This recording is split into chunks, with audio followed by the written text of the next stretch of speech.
Yeah, it's always one or the other. Well, they implemented a somewhere wealth tax, and so now pretty much anybody with money is leaving the area. The minimum wage hikes and everything else have put a whole ton of restaurants and other businesses out of business. Yeah. Numerous companies are starting to move their headquarters out of state, costing. It's been like 30,000 jobs this year alone. Are you talking about California or Washington? Seattle, Washington. Seattle, yeah. Holy fuck, the same thing's happening here. Newsom's even actually fighting the wealth tax thing, and they went around him with it.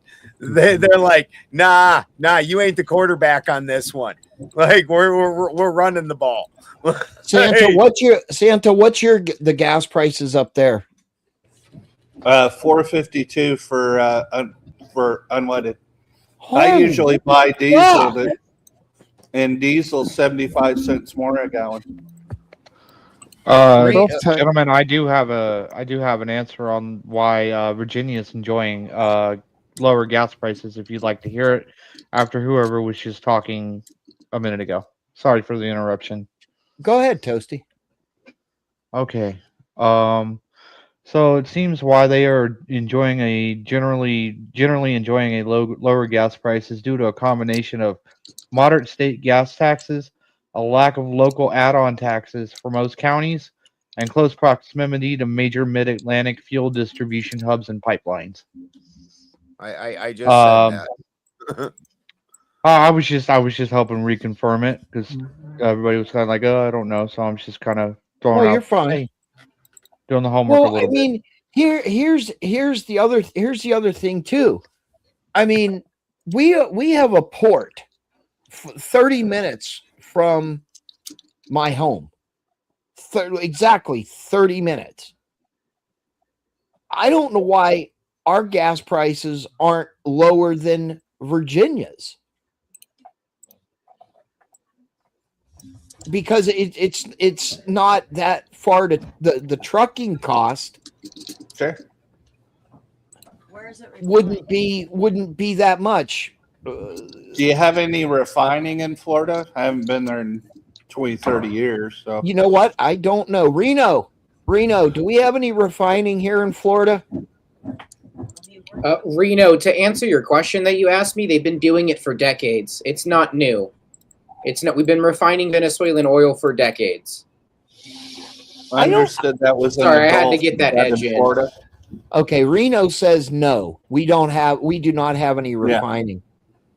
I remember Louisiana and I think Alabama until you get to the Panhandle, and then it. We're still at 626 where I live. Wow. For regular dude, that's gasoline, insane. dude? Yeah, for gasoline, it's 626 right now. No. Yeah. How much for diesel? Probably like 8 or 9. Damn. Yeah, it's usually about 50 to 75 above. It used to be cheaper than gasoline. Yep, because it takes less. I remember that. I remember gasoline was over $2. Now we're talking maybe 30 years ago, right?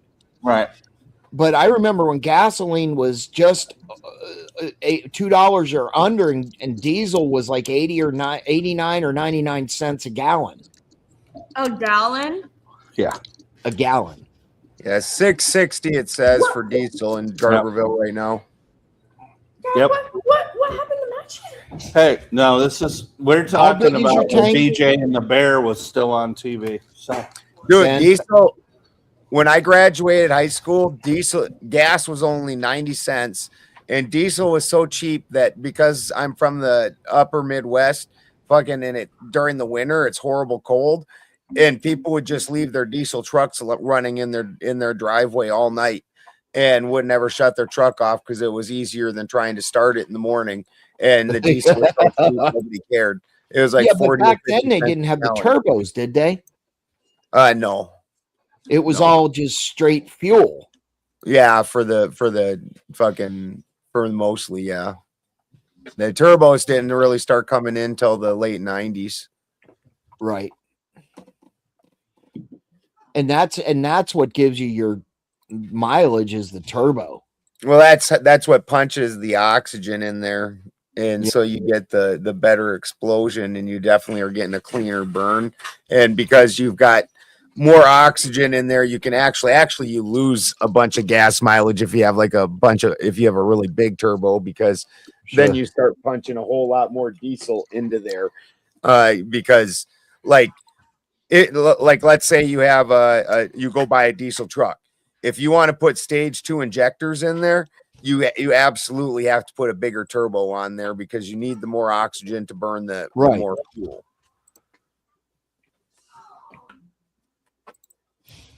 So like my truck's got a giant turbo on it. And I got the Swampers. And that thing's got fucking. Well, you've modified your 7.3. Yeah. Oh, well, let me ask you guys this: if the gas wasn't where it was at, would anyone have an issue with Iran right now? Yes. Or Yes. Yeah, I still would. I don't have an issue with this at all. Hot take. these gas prices have always been that polarizing thing for everything. It's not just gas prices, the economy. Historically, there's no such thing as a party doing well during a recession. It just doesn't happen. Well, here's my thing. I'm at shock value with the gas prices. Well, excuse me. I am not at shock with the gas prices. I am in shock at food prices. Yeah. But how could you be shocked about food prices when gas prices are what they are? And actually, more specifically, how can you be shocked when diesel prices are what they are? Oh, I'm in shock with diesel prices because diesel is the most unrefined shit, and cost. I'm fully aware of that. But I'm saying all your food is brought in on semis, and all the semis are running off diesel. Yeah. So if it costs them an insane amount to run that semi, what happens to the price of everything in the semi? Well, yeah, I mean, and you're not just costing. You're just not You're forgetting the reefer unit that's keeping the shit frozen or cold or whatever. Right. Depends and on the product. From the farm or the field to the slaughterhouse or to the processing plant, from the processing plant to the cannery or the whatever. Then it's got to go to a warehouse, and then it's going to go to a distribution center, and then it's going to go to your grocery store. All of those trips are all taking up oil. Diesel. And all them costs are getting tacked on to that product. Well, I thought meat just came from the grocery store. What kind of cost would that be? Yeah. I've heard that. And chocolate milk comes from brown cows, man. I've heard that also. What are you talking about? I had red cows and my milk was still, slightly yellowish. Ew. Well, that's if your milk has not been all the good. You ever notice that butter is yellow but milk is white? Yeah, because all the butter was extracted out of the milk, which is the cream or the fat. So if that's still in the milk and it's not just basically water, it's actually kind of yellowish. Really? Never knew that. Yeah. More of a The 2% milk that almost everybody drinks is fucking just basically piss. All the goodness has been removed out of that. I've only in my almost 5 decades have always drank red top milk, or what do they call that? Cream top. It's what? Whole milk. Yeah, whole milk. Yeah, that whole milk's not whole milk. The only thing if it's whole milk, literally, if you leave it sit in your fridge overnight, the next day, it should have a layer like this of solid cream that you've got to fucking shake up for 5 minutes to get to break up. That is whole milk. Is it bad? Is it bad to just drink milk right out of a cow? Fuck no. Fucking, that is the best. I mean, you cool it off first. Yeah, you want to cool it off first, And and you you filter it out, and strain it through a filter, and then also you don't want to use milk that's had mastitis or anything like that. But fucking raw milk has still got all the bacteria in it that breaks milk down and makes it easily digestible. Well, I mean, you never know, Ben, because Ben might be an udder sucker, so you never know. You know what? Fuck you. I only never mind.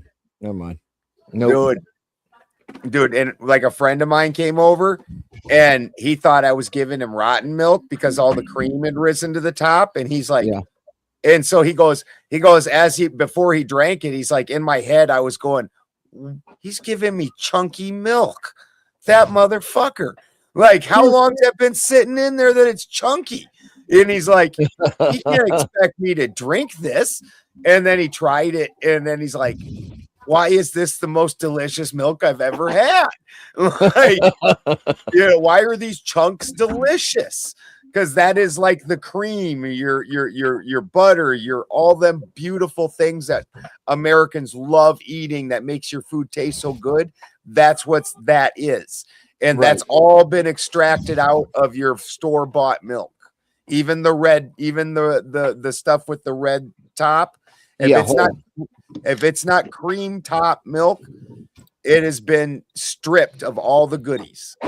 I like how they have skim milk, or is that the 1%, and then they have the 2%, and they have the whole milk. Yeah, and what that 1% means is it has 1% milk fat in it, 2% milk fat in it, or 3% milk fat in it. Okay, I didn't know. And when depending on the type of cow you have, you should be getting anywhere between 20 and 40% milk fat. Hey, Eric is going off in the chat. He says, why do you think the price is so high when we are subsidizing giving cash to big oil $35 billion a year to keep the price down? Yeah, so that's kind of we subsidize our entire farming industry. To my knowledge, we subsidize so many industries, and you're complaining about, we're subsidizing oil. It's something that we do to keep costs down across the board. That really is not the nature of the question. You didn't really answer it to the nature of the question. What was the nature of the question? Why do you think the price is so high when we are subsidizing giving cash to big oil $35 billion a year to keep the price down? They're doing it to keep the price down. Why is it so if they're doing it to keep the price down, why is the price so high? Because they're being allowed to harvest resources from the United States people.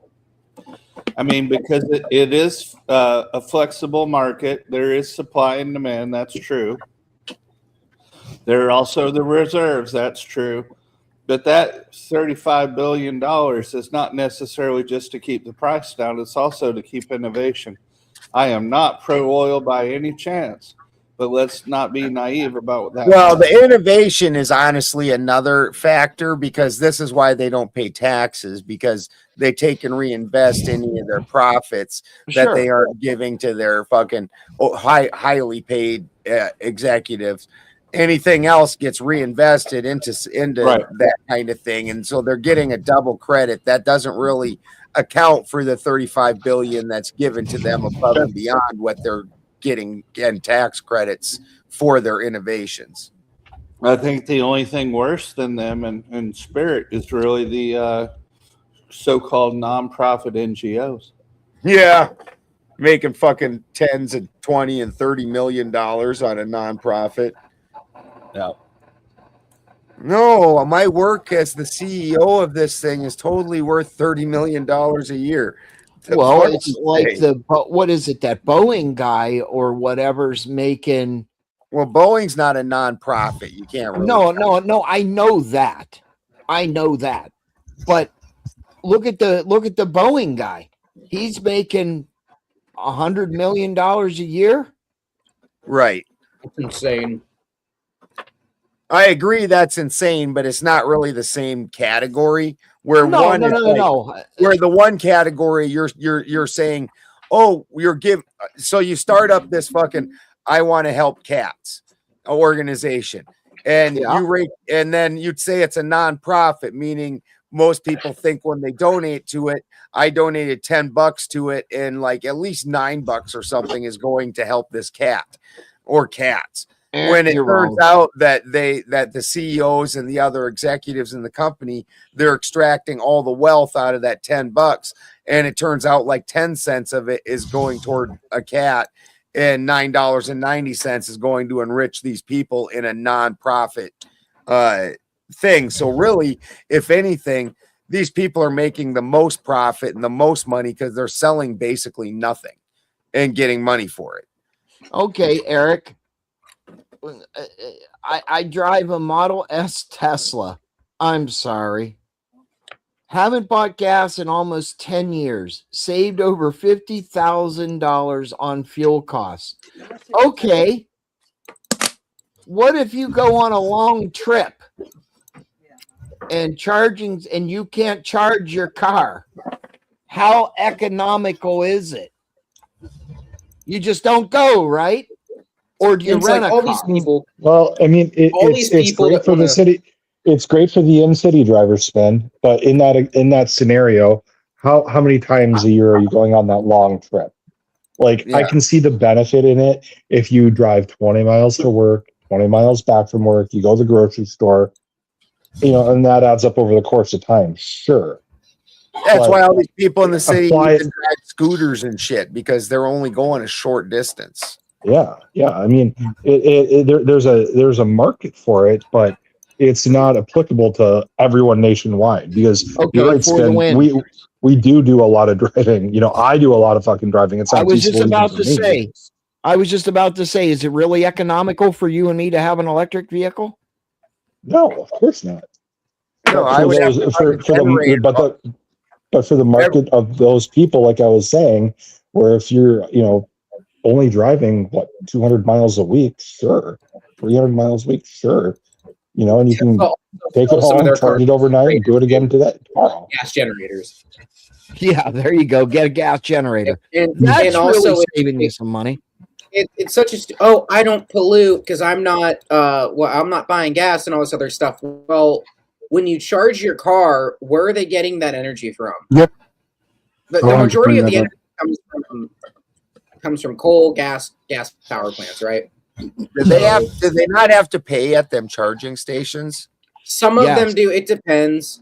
When the Teslas were first getting big and stuff like that, they came with lifetime free charging. Now they don't. But it is cheap. I mean, like to top up your car, I think to fully charge your car, it's like $10, $15, depending on where you're at. Huh. It's stupid cheap. And how many miles does one of them charges get you? 200. Depends on the battery and battery degradation, about between like 180 to 250 normally. But I would probably be in trouble trying to go to the grocery store and back. That would probably be a real risky day for me. We would have to stop and charge. We'd probably have to stop and charge in town somewhere while we went to the grocery store. You could charge it. Just bring the charging cord. Put your gas generator in your trunk. They sell them with those. They do sell them with those. Really? Yes. So I would never want to sit on those lithium batteries. Lithium is such an unstable molecule. Oh, I know. The fucking lithium wants to ignite so badly that if you put water on it, it'll rip the oxygen molecule out of the fucking water molecule and actually turn that into an explosive. Because now that the oxygen's decoupled from the hydrogen go boom boom. I saw those Tesla dealerships, Ben. Yeah, it does go boom boom and it stays on fire for fucking ever, doesn't it? Yeah. Yeah. It sure does. Anything in that first strip in the table of elements will actually rip oxygen right out of water and fucking just to continue the fucking reaction. That is such a volatile reaction. So we had to take a special course for electric vehicles, what not to do, how to shut them off. The first thing was don't do anything. Don't put a hose on it. Don't put water on it. A fire extinguisher will not put out a electric vehicle fire. It won't do it. You just have to let it sit there and burn. Yeah, till that lithium's done reacting. Yeah. Well, you could probably get, if you could get some kind of a super high energy or a heat foam, you could probably smother it. But then as soon as, if you tried to move it, if that foam broke off, as soon as air touched it again, the reaction's going to kick off again right now. Yeah. Oh yeah. Didn't they have a lithium battery plant fire? I mean, Yeah. Look at those hydrogen, the buses that run on hydrogen. Well,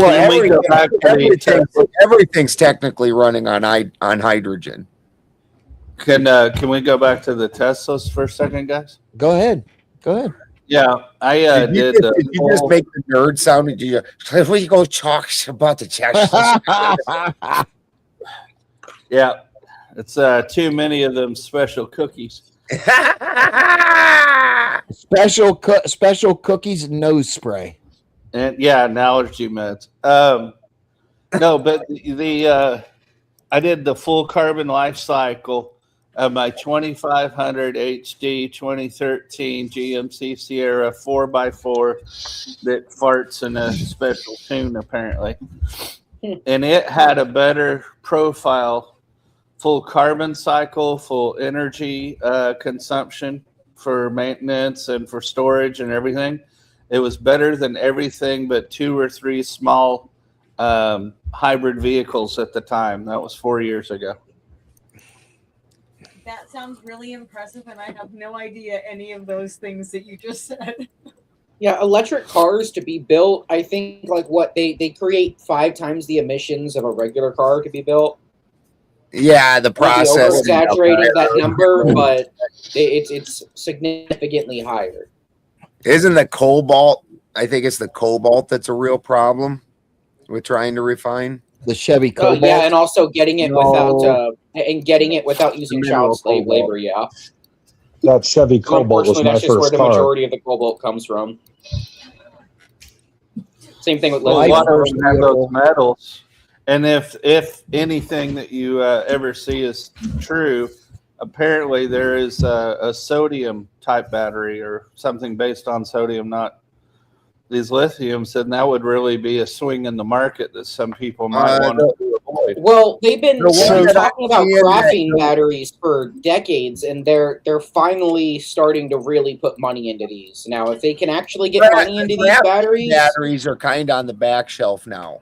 Those got big about 8 years ago, and now the fucking those are kind of getting back shelf.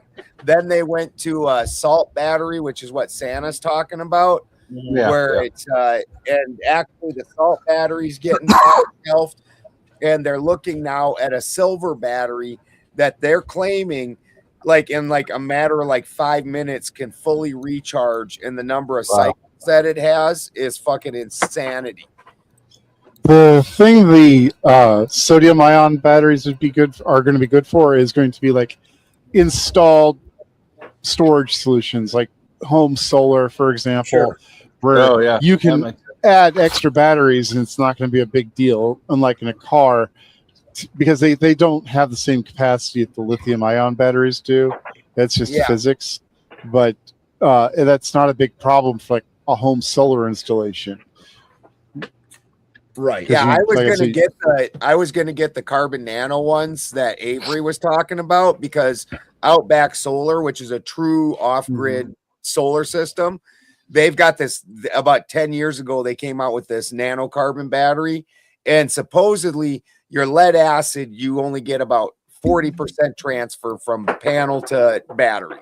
You know, so if I take in 100 amp hours, I'm only getting 40 packed away into my battery. And they say that the nanocarbon batteries, it's closer to 90 to 95% pack away between the fucking, and then also they don't off gas, so you could put them in a temperature controlled room, because one of the biggest problems you have with your battery bank is it needs to be out in the air because of the off gassing, but then also the temperature horribly affects your fucking batteries. Right. Like it wildly affects them. Yes. Sure.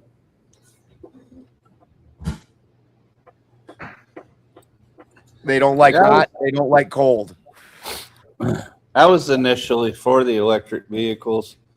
Now I'm just more favoring, from what I've read, and I don't keep up with it, the hybrid just seems to make sense. You can go further when you have to. And then I think for the one was saying, if you're in town and that fits your lifestyle, then cool. Yeah. I mean, But again, it isn't like, how much are those cars? They're not cheap, you know? So to make your little daily commute car that expensive, I mean, it's just fucking crazy. well, Yeah, look dude, at I'd those rather get a Cybertruck Geo things. Metro, right? Like those Cybertrucks, that's a mortgage. They're not 100 grand anymore. They've dropped sharply. Oh, have Yeah, they? I start They're down to like 60. That's, I don't think in used they're like under 40 now. Every time I've went to Eureka, probably for the last 6 months, I've seen at least 2 or 3 of them. There's one that's like orange. Yeah, people are putting stickers on them or something, or that. Elf and I They're don't putting see giant many vinyl wraps on Volkswagen bugs. Yeah, anymore. wrap. So instead of playing Slug Bug like in the old days, we play Slug Cybertruck. Right. I like that. I like that. They're equally Punch as bug, no punchbacks. I mean, even the cost of a new pickup is up there in cost too. Well, what about the Ford Electric? I thought it was going for like 10 grand. Dude, that Ford Electric fucking got shut down already. Oh, wow. They shut that division down like the next year. Really? Almost So everybody's bailing on their electrics because it's not panning out the way it should. Yeah. Well, that's There's a car that Audi made that MSRP'd for over 100 grand, like 100 to 120 grand, and now you can get them used for like less than 30. So you have the interior of a $120,000 car for 30 grand. Like it's an Audi. God, I can't remember it. I was looking it up last night. It's a nice looking car. And no one wants them anymore. They're people are done with them. If they want an electric car, they're just gonna buy a Tesla. Dude, and just period on those crazy expensive cars, you can find YouTube videos where the repo lots are just packed full of brand new fucking cars and trucks because people are realizing I just spent 100 fucking grand on a fucking car. I can't afford this. Like, I can't afford the insurance on it. I can't afford to drive it. I can't afford the payment on it. Give me a 1992 Geo Metro. Well, a cursory search just says the base model Tesla is a Model 3. Talking about the Model Y? I'm saying that this is just a cursory search. It says a Model 3, which has a base price of $42,490 before options, taxes, and incentives. Additionally, there is a variant priced at $44,130, which qualifies for a $7,500 EV tax credit, effectively lowering its price to $36,630. Now try that for the Model Y. The Model Y is the cheaper version of the Model 3. That's still wildly expensive, dude. That's $40,000. Like I remember when a fucking Cadillac, like a Cadillac fucking Escalade was 40 grand. Okay, the 2026 Tesla Model Y base price starts at $41,380 for the rear wheel drive version and $43,380 for the all-wheel drive version, including destination fees. The fuck is a destination? That they're charging you to deliver it. Yeah, it's a fee to deliver it to your house. Now, what they're not telling you in that $41,000 or $43,000, they have to come out. An electrician has to come out and install the charging station, which is another 10. From what I've heard, I could be wrong, but it's up to 10 or more $1,000. And That's what I heard. I don't know. I've never searched. Well, that's true. And if your house is rated for that, because your house may have been watted, I think it's 200 kilowatts or whatever, with those chargers or those. No, Tesla home charger costs between $750 and $1,500. So this year, can stretch up to $2,000. Yeah, this year, Amazon is supposed to come out with and I knew this was coming. They're calling it the blank slate, and it's a base model truck that doesn't have basically any of the bells and whistles. It's just a fucking truck. Like no AC if you want. $25,000. Yeah, but that's with nothing. That's with absolutely those things aren't going to sell. I'm not going to buy a car in the Texas heat with no AC, like just as standard. That's so stupid. Like I don't mind. I don't want power windows. Fuck it. I'll use the fucking roll things that I used to use as a kid. I don't give a shit. But if it doesn't have AC and heating as standard, fuck that. That is stupid. Now as long as it has the triangle windows, I'm okay with not having AC. The triangle windows. Yeah, that's the way trucks used to be. You had a triangle window and you could kick that thing off to the side a little bit and the air would just smash you. You just be cruising along, fucking air just, you'd have to even shut it a little bit to light your cigarette and shit. Okay. Now, is the chat believing that the power station for the Tesla doesn't require the home power to be improved? I can see it. I'm gonna show you that Audi I was talking about earlier. Okay, I wanted to show you this. So how many amps is this charging station and how many volts? Look at the prices, Avery. No. Are those used or new? These are used. Oh, dude, no. Okay, there's this. Hold on. There's this one Audi that I saw. Hold on. I'm looking it up. Give me like 5 minutes. Hold on. Yeah, go ahead. Hold on. It fucking MSRP'd for like 120 grand, and you can get like a 2022 model with like 40,000 miles on it for like 30, 38.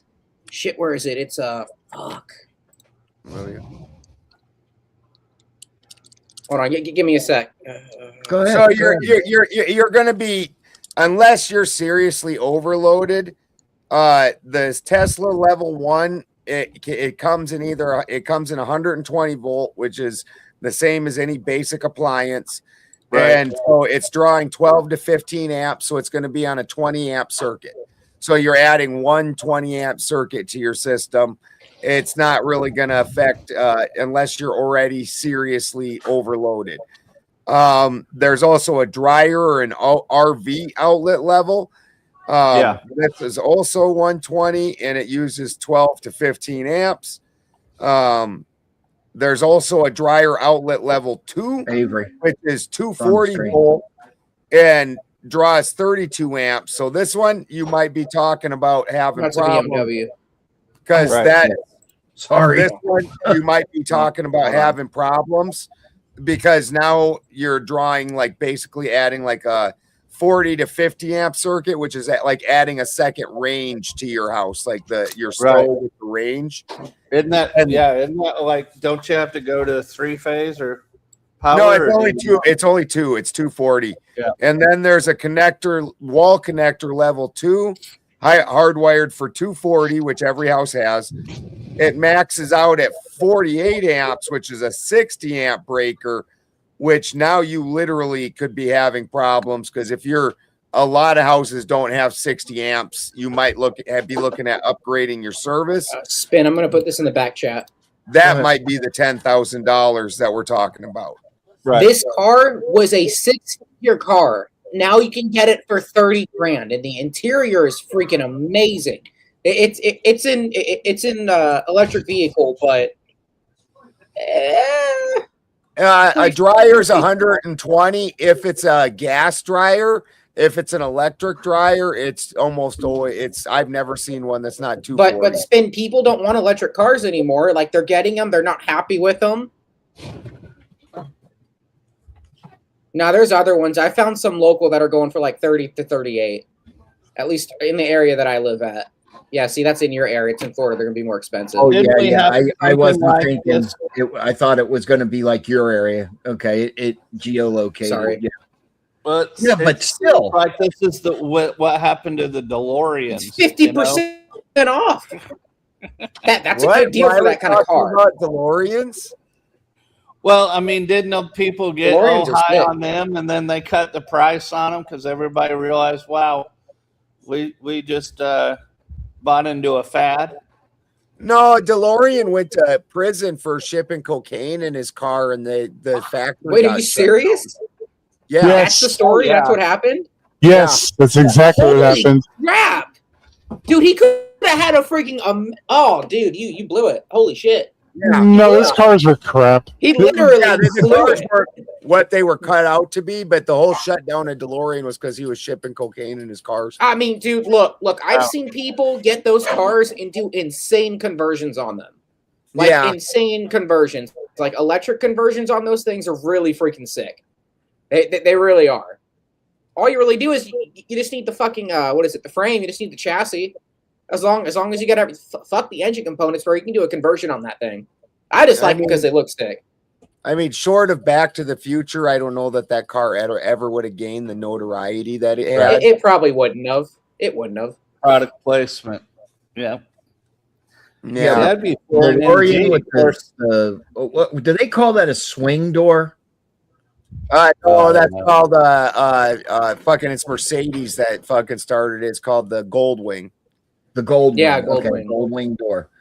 The swing door is the one that flips up like this. No, Good. the swing door. The swing door is the one where like you have a sedan, and here's the front of the car, here's the back of the car. They open like that, right? Well, They open towards. Then there's the Lamborghini one that does this, and it kind of rotates up. Yeah, we didn't see it because of the cat.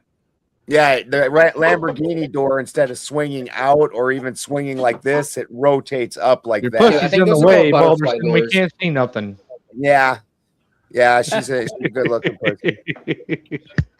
Yeah, actually, I fucking when I was young, one of my best friends was a older guy that was super rich, but he couldn't drive. He had epilepsy.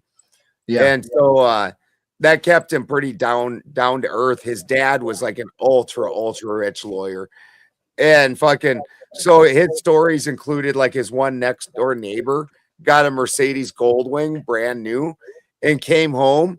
And apparently those had a problem. When you'd shut the door, the window would fall out of track. Oh fuck! Oh damn! Everybody was laughing at him about buying this piece of shit car because the window kept falling out of track. And now here, all these years later, that's like one of the most iconic cars ever. You know, I understand, you know, the expense of cars, but the Rolls Royce, isn't that The Rolls Royce is the price it is because that car will run forever. really? No, they That won't. is that car is They put break together. down all That- the time. Nowadays they do. That is yeah. Nowadays, dude, there ain't nothing made today like it used to be, right? Yeah. Fucking, but American cars are assembled. Rolls Royce's cars are crafted, like straight out. I mean, yeah, they're crafted they to the used to customer's be. desire, but their They engines used are to all be. like it's not. They're not all what they're cropped up to be anymore. Isn't that like a V? It's like any other supercar. It's like any other supercar engine now. It's in going to be those in the things? shop more than you're fucking driving it. Well, it wasn't a It's a status supercar symbol. back in the day. It was a. It was. Well, a no. one- I'm saying like in comparison to now, like how they're Yeah. considered in terms of like reliability. It's like a supercar. It's going to be in the shop more than you're going to be driving the damn thing. Yeah, it wasn't like that back in the day. Back in the day, those were high quality cars. You Well, know, what that they had- happened to Range Rover? You used to be able to go anywhere with them, and then there was a time you couldn't make it out of the parking lot.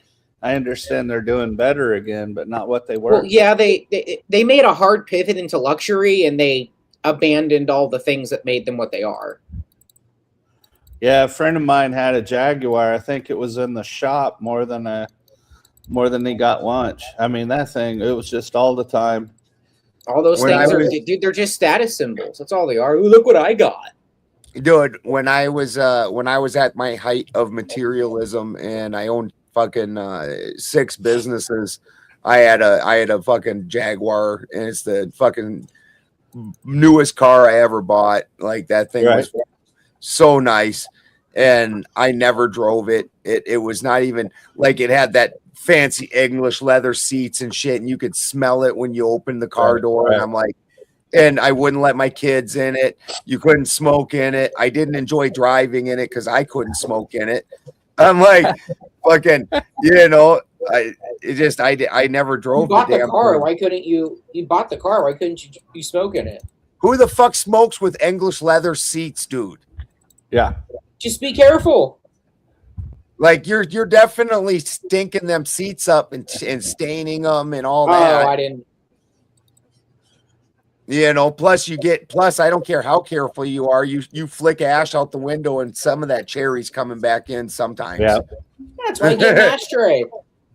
Rolls Royces used to come with ashtrays. Dude, Rolls Royces still came do. with ashtrays and a little mini bar and Yeah. fucking like everything you could imagine. Holy fuck! What? Are you looking at the prices of Rolls Royces? Spin? Fucking right! Holy fuck! Dude, They're that insane. was That's not even for the super custom shit, dude. Just wait till you call them and you put a down payment. Then they start asking about all this other bullshit. That you Wait a can't minute, do. wait. The Phantom, the Rolls Royce Phantom, starts at $455,000. Yeah, That's spend that's kind of typical. money there. Are you kidding me? No, that's typical for a Rolls Royce now. You bet. And that's before customizations. That's before you get it customized. That's before you start picking out all the nice wood and fabric and all that other bullshit. That's why we have a 2013 GMC. Spin. What you're paying for there is the opportunity to do whatever you want with that car, and they'll do it. That's what you're really paying for. And then also you're paying for the opportunity that you roll up anywhere and you are front door red The biggest carpet. pussy magnet for anybody. Yeah. Yeah. Yeah, like the salt Wait a minute, whatever wait. fucking Even salt for the of ladies. whatever fucking shithole is floating on top of oil. I can't remember. The dude's got like 30 Rolls Royces, and it's just to collect them. Overall, a new Rolls Royce car ranges from, with every option that Rolls Royce offers,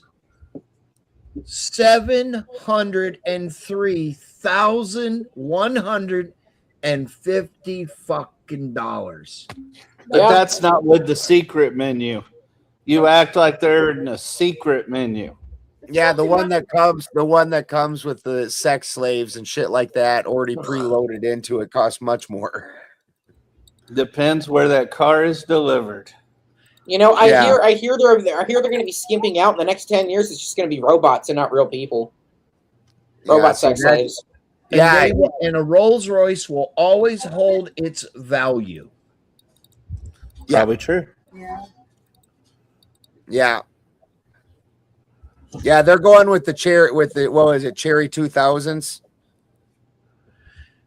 They're making now. Come on, I know they're Ant saw actually that making movie. right now. Yeah, I've seen the movie. I wondered if that was what you were referencing Yeah, with the old Melody with Molly Griffith Ringwald. movie.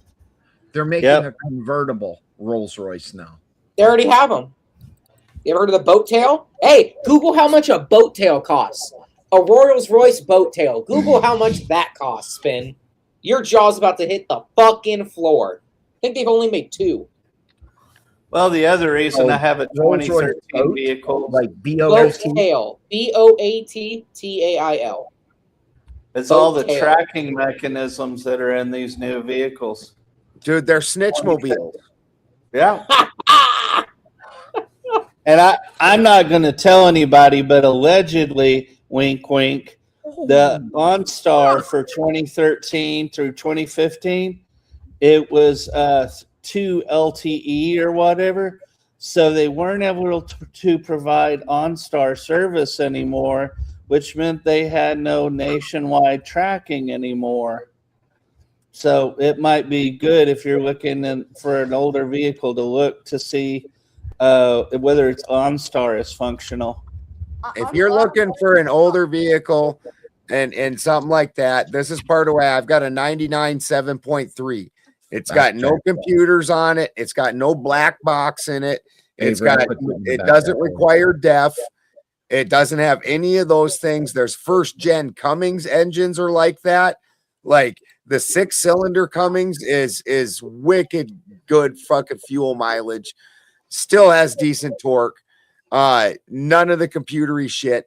The newer Fords, they've got the patents for everything to be reading all your biometrics. They're talking about not being able to start your vehicle because you're like having a panic attack and the vehicle decides you are not in the right mindset to drive. Right. Dude. I'm going to you jump might off be you guys. upset running from someone who wishes to harm you, and it won't allow you to leave because you were anxious. This is I'm all. gonna, Look. I'm going to jump off you guys. You guys have a good night. Good night. All right. Night, brother.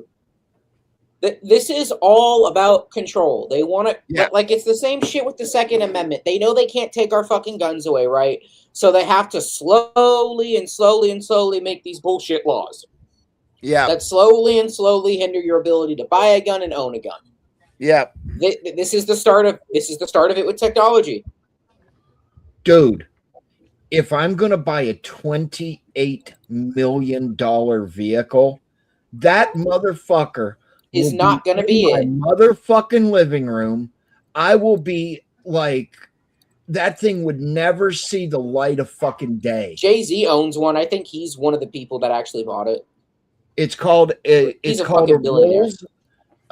Ben, it's called a Rolls Royce boat tail. Is estimated to cost around $28 million, making it the most expensive street legal new car in the world. That's wild. What could you possibly? Avery, see if you can find a picture of one. What could that thing possibly? Yeah, I'll find it for you. I'll go and post it in back chat too. I got you. What could this thing possibly do for $28 million? Like, is this the Jetson fucking car? Will this literally Back to the Future? No, it's just look. All it is I have that shit's made for people who have fuck you money. Okay, it's fuck you. I'm rich. Eat my shit. That's what it is. I found one. Yeah. Hold on. I found one.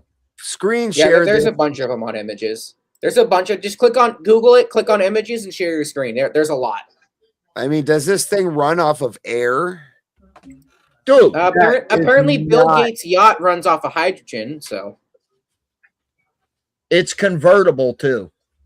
That is not that impressive. But it's handcrafted, Balderson. It's handcrafted. Does it come with an Orgasmo button or something? Yeah. Does it come with a button where my car gives me a hand job? Like, if I'm paying that much money, like, I don't care if you have friends. money or not. Why the fuck would you? Do you know what I could do with $28 million? Okay, look. You have to put yourself in the mindset of someone who spends $10,000 on dinner every night, and it's like going to McDonald's for them. Okay, probably even less. When you have that much money, you're thinking of stupid ways to fucking spend it. What's right? If going you're to a be great? billionaire, you're buying all the nice things that me and you would think are nice is just fucking normal to them. They do it on a daily basis, so they got to find something that tickles their fucking pickle. Oh, I dropped 28 million on a fucking car. It's a different mindset.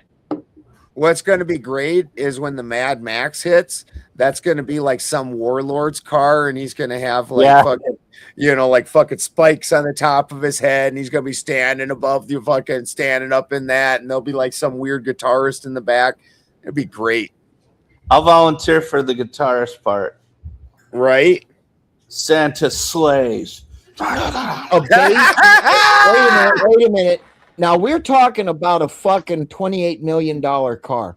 A base model Lamborghini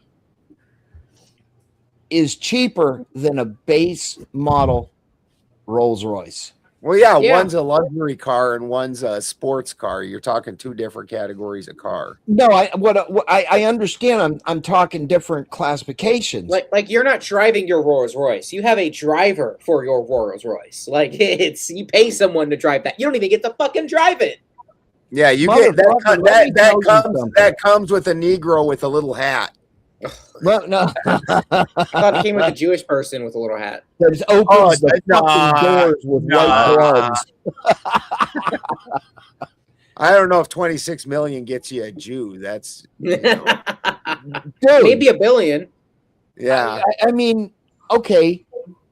Yeah, the Rolls Royce is built for luxury, but how much fucking luxury do you need? Well, we're talking about the people that are looking at buying this are like the Sultan of Abu Dhabi and shit. Yep.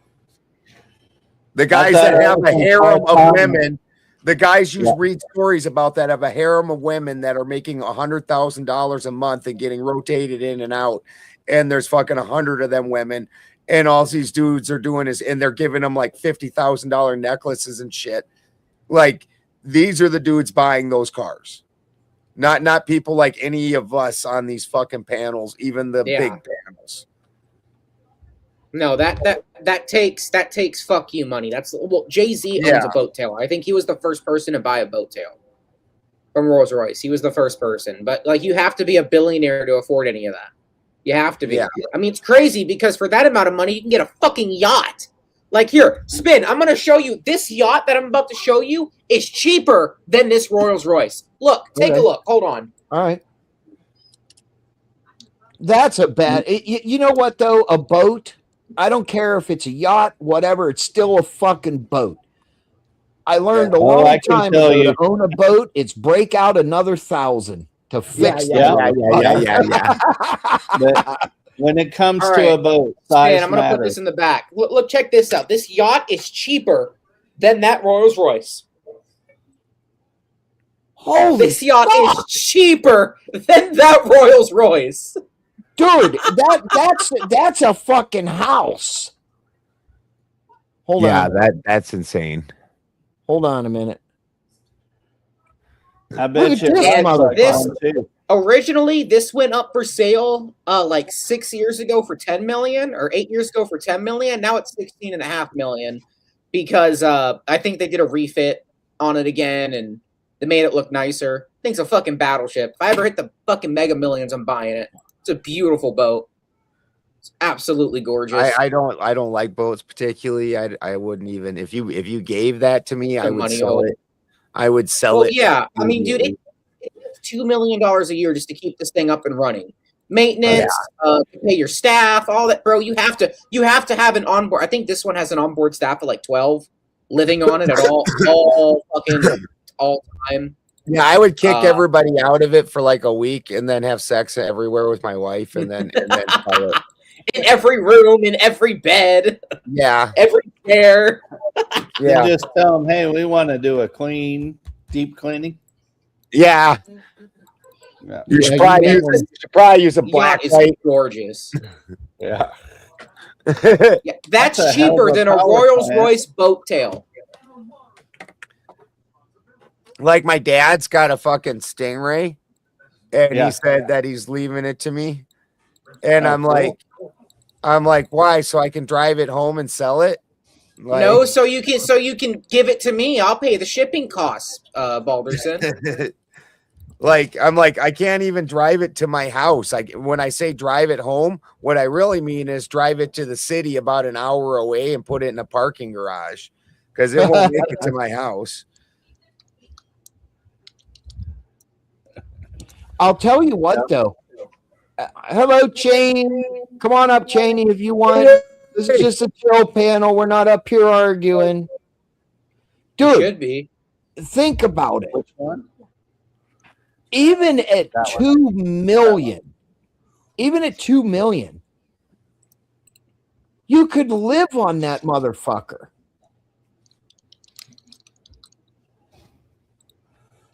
Well, and if you rent a slip from, oh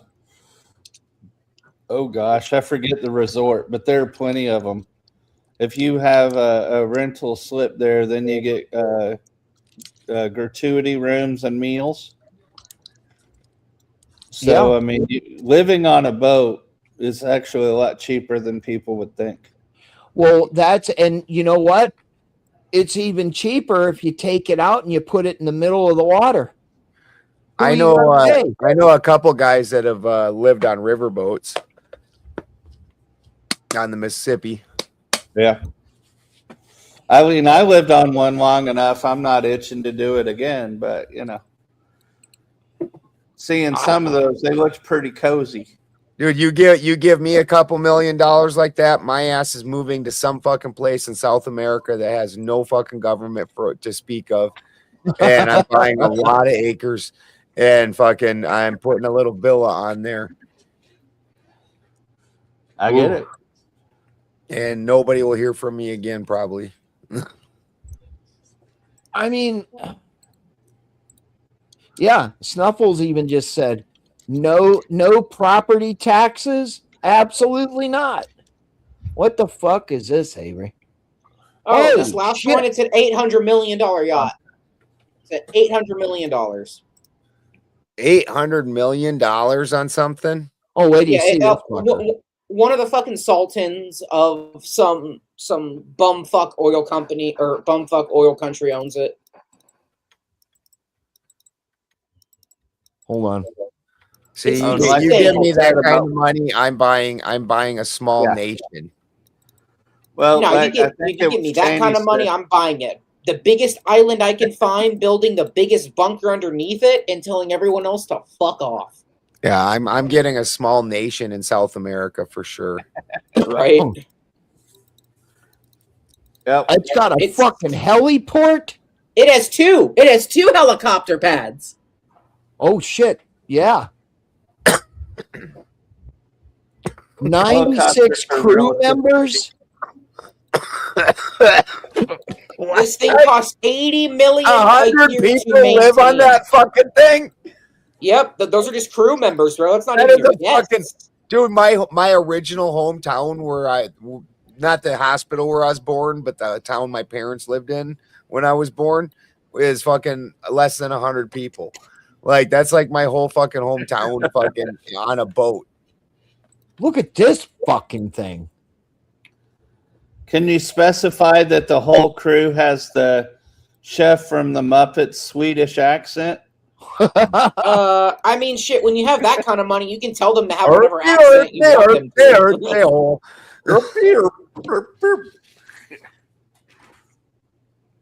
Look at this fucking thing. Yep. Oh, I think that one's AI. I don't think that one's real. If you're interested in these, I can give you a list of ones that are actually real that you can look at them and shit. Yeah, it's just an illustration. It's just an illustration. Is it? Yeah. It's not built yet. They have to find a buyer for it first. It's just in the concept phases now. Oh, this is the almost like a GoFundMe, huh? Or not a GoFundMe. No, it's not a GoFundMe. It's like an advertisement for the yacht company to showcase the shit that they can do. No, it's that other thing where they don't even build it yet, and then you pay for it, then you put it by like a bunch. You buy them first, and then they start building it. What crowdfunding? Yeah, what it's called. I accidentally crowdfunded this cool ass fucking rolling pin for Christy. I didn't know what that was at the time. And then I bought it, and then fucking they didn't send it, and I look it up, and it's like, that shit ain't shipping for like 6 months. And then I looking it up, and I'm like, oh, we get one because we crowdfunded it. They haven't even ever made one of these fucking things yet. Like, it was a neat rolling pin though, because you changed the outside ends of it. So what it's for is like making very specific thicknesses of dough. So like if you're making pastries and you want it super thin, it has these small wheels. Where if it's like pizza and you want it bigger, it has these bigger wheels. So Did they all say Hail Odin on the edge? I should burn Hail Odin on them. Yeah, right on. Make them kosher. No, definitely not kosher. Right. I'm sorry. It's probably antihistamine's talking by this point. Yeah, not halal or kosher. Neither of those things. I mean, why would I get it. I get what you're saying, Avery, but you got that kind of fucking money. It's a status symbol, dude. Yeah, it's literally, dude. These people are on camera at the Monaco Yacht Show every year. You can find this. They're next to each other, and obviously the owners aren't driving these things, and they're yelling, "Mine's bigger than yours." That's literally it's the competitiveness of it. It's the fuck you, mine's better. That's what this is. Fuck. When you're that rich, you have to be stupid competitive to get to where you're at, right? Dude, so you don't want even to brag about that understand. shit. Like the people you I'm not think saying of it's as right, but the people you think of as rich people, for the most part, aren't even fucking rich. They aren't even remotely rich. Rich people hide their wealth. Trust me, I know. Yeah, and fucking so Rich when people I'm don't act talking, like I'm it. talking to Spin. So like when sorry. we're talking about there's people out there that'll fucking blow. Like look at Elon Musk even. He's like, I don't like the way they're running Twitter. I'm gonna buy it. Yeah. Would that ever occur to you for anything? No. Like you walk into a restaurant, a cheap little twist cone, fucking or Dairy Queen or whatever. You're not even buying that because you're irritated. You're like, I don't like the way this business is being run. I shall buy it and run it better. Like, and we're talking about a fucking industry, a company that was worth more money than most of us can fathom. Right. Dude, if And he bought it on leverage. You know the platform that I would buy? Fucking YouTube. Yeah, Google's never selling that. Google's never selling I'd be YouTube. scared if you bought that, Spin. I mean, shit, if I bought it, I'd just turn it into Rumble. Yeah, it's Hot Tub Have fun. Time Machine. It'd be like LuTube. Yeah. No, Spin Tube. Spin Tube. I could totally see fucking Spin being Lou from Hot Tub Time Machine. I can totally picture it. All right, I'm gonna be honest. That sounds like an OnlyFans site. Oh God. I'm not sure why that got you hot and bothered, Toasty, but it did not at all sound OnlyFans to me. I was not sexualized by that at all. I'm not sure what. You're also not coming straight hot off of Spin's Armageddon story once again. Did Spin make people listen to that again? I did not. I did not.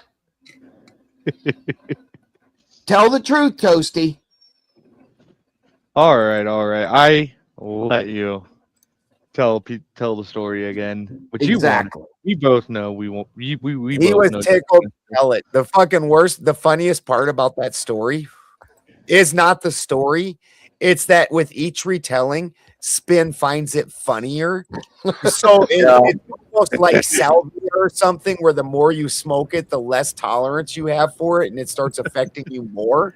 That's that story for Spin. He finds it funnier with each retelling. At some point in time, it's just going to be singular words and then like 2 seconds a laugh and then a singular word and then 2 seconds a laugh. It Spin's growing sheriff hat from Scary Movie 3. Armageddon. Bigger and bigger every time.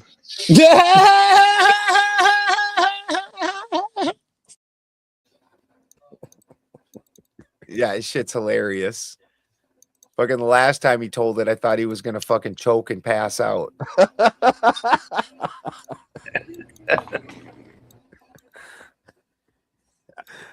Avery, I'll put the story in the back. It's fucking crude humor.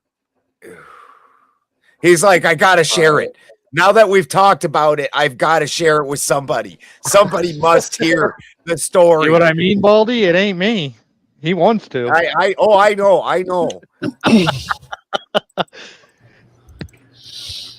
know. That's why I immediately assumed you were being honest about this, because that is his MO. He at least once a week needs to subject somebody to this story.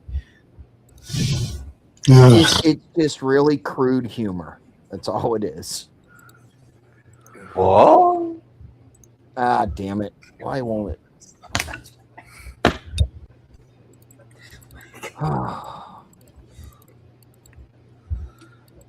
So Elf was taking a break. There's some chemicals, Eric, that actually go the opposite direction. And actually, as you're using them, it starts taking less and less to achieve what you would call being fucked up. And then, obviously there's some that it takes more and more. Cannabis is, if I use the same kind for an extended duration, I'll start having a fall off for sure. Or if I overdo it, like at the very first 710 cup, I did 55 dabs in 5.5 hours. And some of them were a gram. And fucking after that, I couldn't get high for like 2.5 months. No matter how hard I tried, because nothing I tried included getting 55 dabs in 5.5 hours. That's a lot. Yeah. That's a lot of dabs. Dude, the 55th one, I blacked out while I was standing up. And I didn't actually fall down, but when I woke up, it was like, what it felt like to me was like the world pulled the rug underneath of me. Like somebody yanked a rug out from under me, and I was just like, whoop. And I woke up and I was standing like a sumo wrestler, trying to keep myself attached to the earth. And fucking, I was like, holy shit. And then I ate some red beans and rice, and then I was fine. Yeah, no big deal. The rest of us would have gone into another dimension and come back. You're like, I had some red beans and rice. It was cool. Yeah, Children of Dune, where they fucking capture fucking Leto Atreides and then they subject him to the essence of spice, expecting him to eventually go insane, which he does, but then he passes through it, and he's like, it no longer affects me. That was me. Well, somebody has to blaze That the is trail. insane, Spin. That is fucking insane. Oh fuck! I'm sorry, I didn't mean to cut you off, Salty. No, you're all right. You're all right. I can only imagine, like, the dude got a broken nose because the gerbil flung out so fast. Spin is now. You are now a kindred spirit. You two can now get matching tattoos. He's like, yes, he enjoys it as thoroughly as I do. That's insane. Well, it's a fictional story. Is it really? Yes. Yeah. It's not real. I can think some dumbasses about actually. I don't really think anybody ever has stuck a gerbil up their ass. Like that was just like really in the entirety of human history. You don't think someone's done Why that? would you put a gerbil in your own? Come on, Dude, Benjamin. It's gonna start clawing. Come on. It's gonna start clawing. With Would the you want fucking clawing on freaky your shit that index people are finger? into, I think it's been done. Dude, that's some weird rumor shit from when I was in fucking grade I don't know school. about that, Baldy. I mean, some people are pretty fucking that rumor appeared after Richard Gere and Pretty Woman, and everybody knew the rumor, and this has just been a weird rumor ever since. I don't think anybody's ever truly stuck a gerbil in their butt. That's weird. I truly believe Cheney is actually a lesbian. She is part of the gay community. Cheney, she already told us, well, maybe not you guys, but me, the scissoring thing, that's fake. Lesbians don't scissor. Avery, check the back. He's like, that's on the video. That is men's fantasies about lesbians. That's not really happening. Fucking Cheney, is the gerbil shit happening? You don't think women scissor? You think that's a joke? You think Cheney lesbians is don't an do- actual lesbian in Florida. I've been friends with big in the lesbians. community, It's a and she thing. says it's fake. I'm gonna take the actual lesbian's word on it. Okay, I mean, I've been friends with lesbians before too, man, and it's a thing. I've never heard one talk about, and I've actually had other lesbian friends, and none of them have ever talked about scissoring. Maybe don't talk about it. Yeah. Well, when she talks about it, she says it's fake. But there is videos of it, That's so cool. people do it. She said Well, that anybody of will course, make money porn off the video. producers are paying for it to happen. So then tell me. Never mind. Now, You think someone ain't gonna get paid to shove a gerbil up there? is this just a really weird night, or is this antihistamines too? Okay, Cheney says their freak out there's totally sticking animals in their butt. That is so Okay. disturbing. Exactly. Yep. No. I'm gonna go fucking Rick and Morty pull that out of my brain and forget it. I need some hot chocolate. Bro, people are freaks, man. Like, here, you know what? I'm gonna tell you a story. All right, this is based on what my cousin told me. So my cousin used to work in like offices and stuff, and there's this really, really hot chick that came in one day, and that started there one day, and so obviously everyone's hitting on her, everyone's trying to go out with her, right? And so first two people go out with her, and then they just don't talk to her. So my cousin's like, "Oh fuck it, all right, it's my turn." Goes out with her, goes on a date, go home, right? They're having sex. Guess what this bitch asked him to do? And he told me, bro, she was a flat out fucking 10, the hottest bitch you've ever fucking seen. All right. Take a wild guess what this bitch asks him to do. Oh, Read a book. Be No. careful. Be careful. Not read a book, huh? Be very creative. Oh, I'm not being Spend creative. moments in This fucked him up in the head for a little bit. Out of nowhere, she says, "Hey, do you want to try something new?" Yeah, sure. My cousin's always down to try some new shit, right? She goes, "Oh, can you take a shit on me?" Oh, my He's God. like, "No." That's not even new. Oh, it gets even, and then so she bounces around to other dudes in the office, and then she finally finds one, Okay. and then they're dating, right? So everyone in that office knew. Everybody has people their were thing. into. Avery, What? just listen to that video, and you'll understand why it's so funny. Okay, I'll listen to it. This is the original clip where From 19 years ago. Goddamn. yes.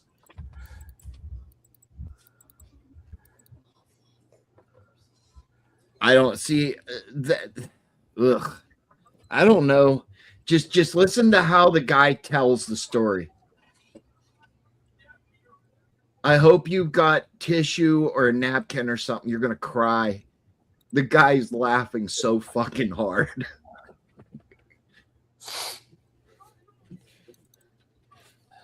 Yeah, 10s are crazy. They are definitely going to be the most twisted and weird of all of them. Oh, that's hilarious. When I said that Rick and Morty's never on my television except for right now. Synchronicity.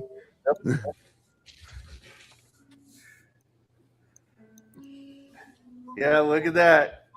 Then They're you've having a never rough been to a night. lesbian crafting class.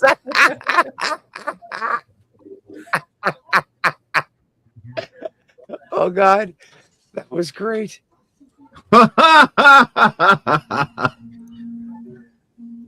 Oh, shit.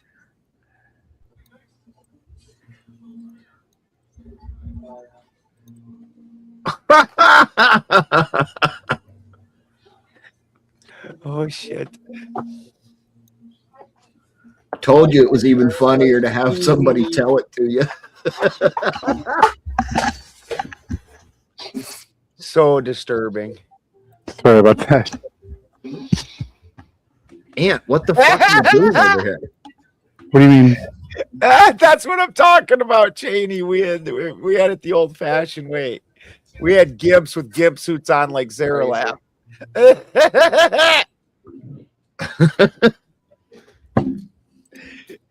Now, isn't that funnier with him telling the story? It's the same. It's the same. Oof. Oh fuck.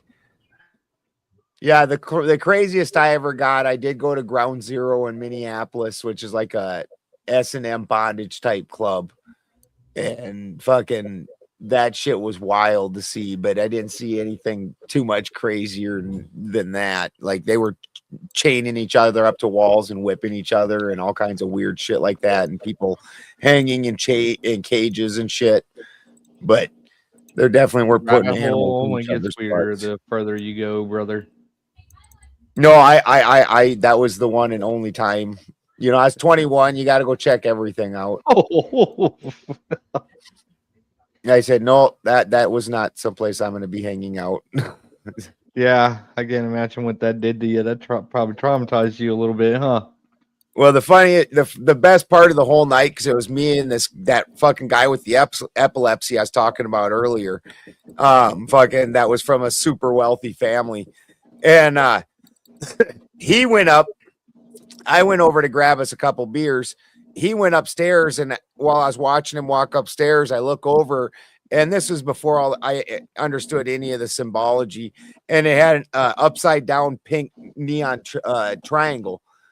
And I looked over at the bartender. I was like, hey, what's that upside down triangle there mean? He goes, that's the gay section upstairs. I was like, oh, and I just sat and leaned against the bar and waited to watch Mark come down, and fucking Mark just came flying down them fucking stairs. Oh, I was laughing so fucking hard. That was priceless. Yeah, porn actually definitely ruined everything.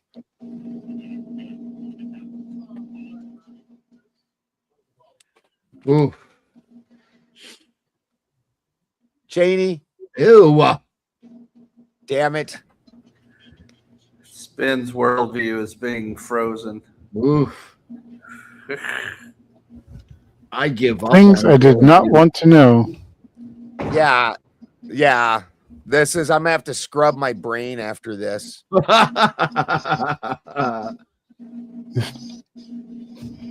I don't think I have anything in the house strong enough. Yeah, this seems like a drink the moonshine without pulling the head off it first type of thing. Oof. Like, no, don't drink the head. Yeah, no, I'm drinking it. I want to go blind. That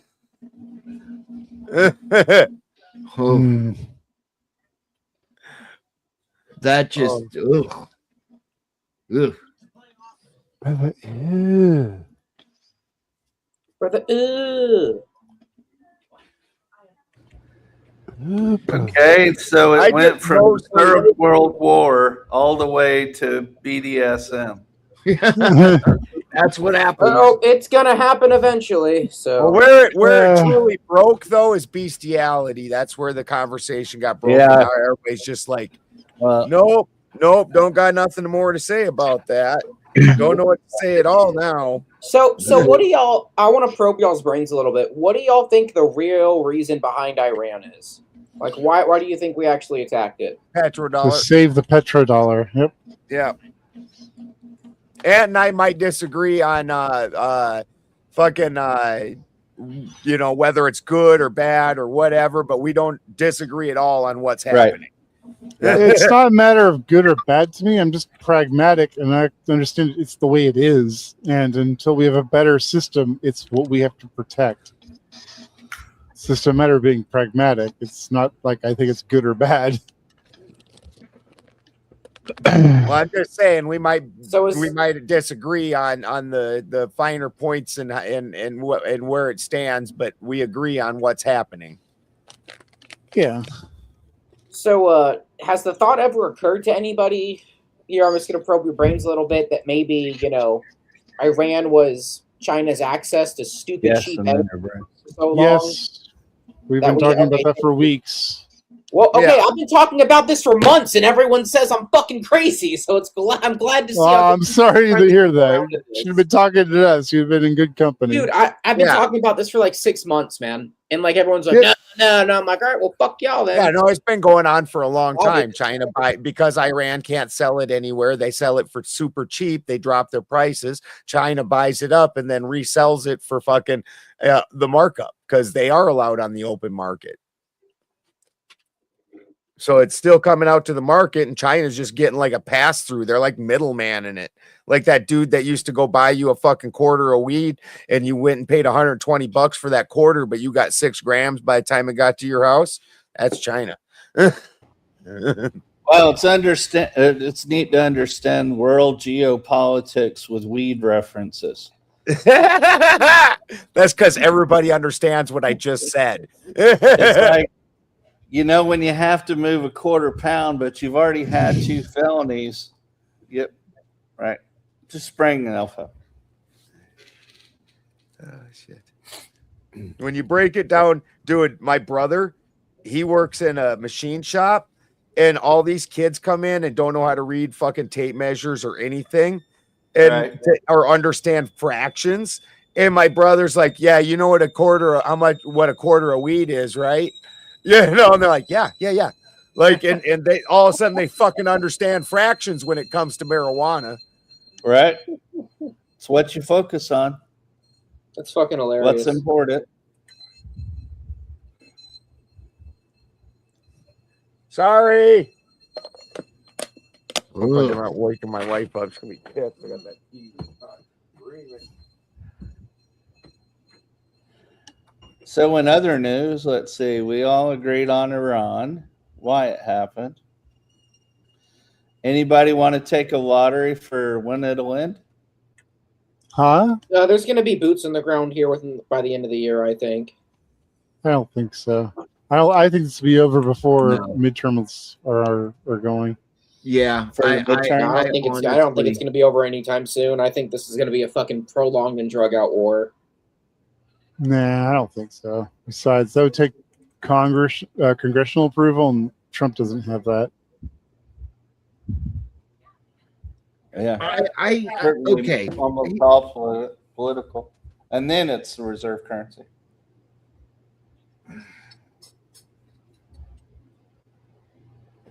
What were you going to say, Sven? I'm not sure. I'm not sure what's going to happen with this. I honestly don't think that we're going to go boots on the ground. Sure. In the short run, it seems to be better for people while it is happening, but not escalating. Well, I mean, I could actually see, the U.S. shutting down the Strait of Hormuz again. I can see more munitions being sent, if you will. But I really don't see, unless something really drastic happens, I don't see boots on the ground. Well, consider if, and I'm only saying if because clearly none of us know, but what's the best way to build up a surplus for something else when you appear to be exchanging all of your old munitions for new? Well, I'm not disagreeing with that, Santa. I'm just saying that we'll never get boots on the ground, like Ant just said, without congressional approval. And Congress has actually went the other direction with it and said we don't approve. And while that was non-binding, it did show non-binding, but to go from that to we approve of boots on the ground, boy, that's a giant leap. No, I'm agreeing with you. I'm saying in the past they weren't even doing the pushing the political statement of no, we're not down for this anymore. Yeah, I mean, I can think, what is it, 4 presidents where stuff like this happened, and there wasn't a peep really from Congress? Well, before this, the problem is the duration is where the problem coming. 90 days, right? Sure. Yeah. And like when you look at like Desert Storm took what, like fucking 3 weeks or some shit, you know. Hey, Yeah, you took 6 months for everybody to get there and get in line. Yeah. Then it took a few hours. Yeah, fucking you look at Venezuela, it was done in hours. You look at Panama, it was done in hours. If it can be done in the correct duration, it basically can get swept under the rug. The problem is this is not getting done. It's dragging on and on. And after Afghanistan and Iraq, nobody in America is approving this shit. Nobody Right. has a taste for it. Do you think certain populations of people thought through this and edging this on for the last 30 years and talking about how there was this imminent nuclear threat? 100%.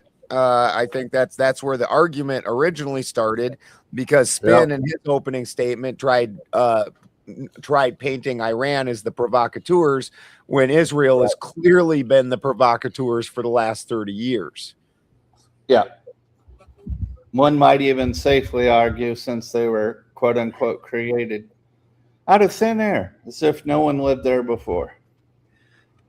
Yeah, so somebody had to lose their land in order for this to happen. And then if you look at the maps, the original what Israel was given in the fucking, what was it, 48?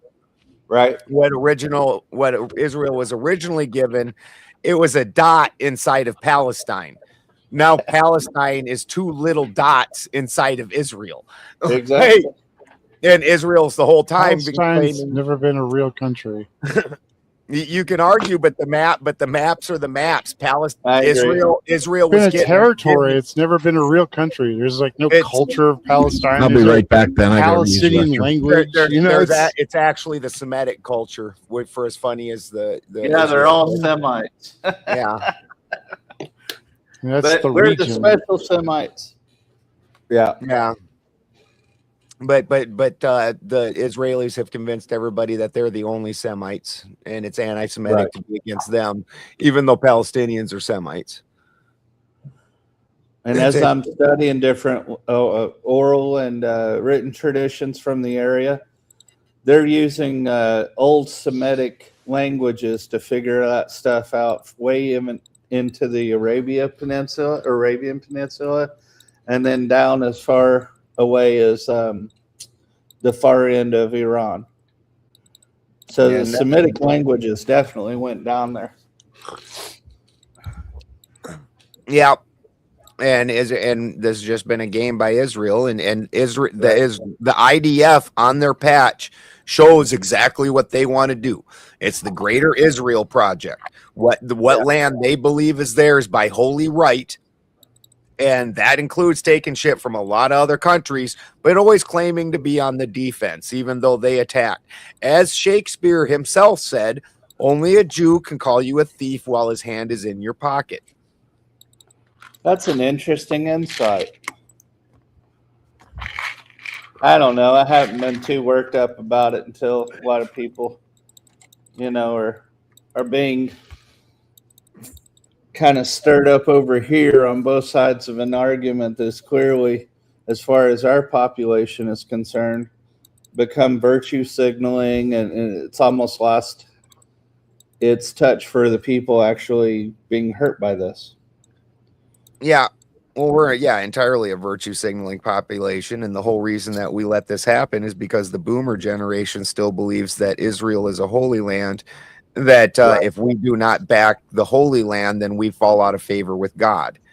And this is the only reason Israel, Trump was right when he said that. Without backing Israel right now, without the United States backing Israel, they'll disappear overnight. Fucking yeah, they've angered a few people. Yeah, everybody else in the region, basically, their little 9 million person country, it's like fucking dropping a fucking lame animal in a pool full of piranhas. They're just going to tear it apart. Yeah, they've done pretty well in the past against their neighbors. Yeah, with the United States backing and United States weapons, United States funding. all those things. If we, like I just made the point of, if we quit giving them all those things and quit backing them, their neighbors will collapse on them like a fucking avalanche. No, they're capable of making their own munitions and arms. They have their own versions of our stuff. That's why we have they to even have give like them. they also have No, Balderson's correct. Balderson's Okay. correct. No, he's not. Yes, he is. Definitely correct. You're he is. grossly overestimating the regional powers in that area. No, that's exactly why we keep getting involved with them. Balderson's correct. No. Yes. No. Yes. They are enemies.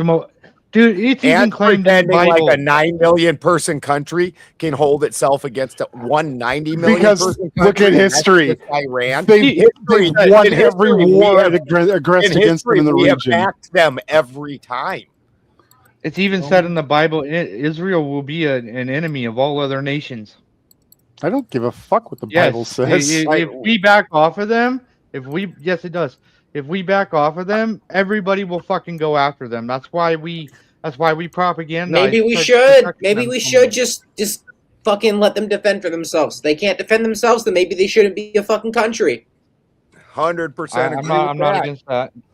Well, we created them. If so they we're believe kind of God's on their responsible side, for then them. they'll prosper, right? No, we're not. Why Bible. are we responsible for other? Nah, dude. No, Because I we agree helped with that. establish Israel. Yes, we are responsible. I don't recall the No, we're not president responsible. I don't Their recall leaders the are president's responsible for their signature on- country.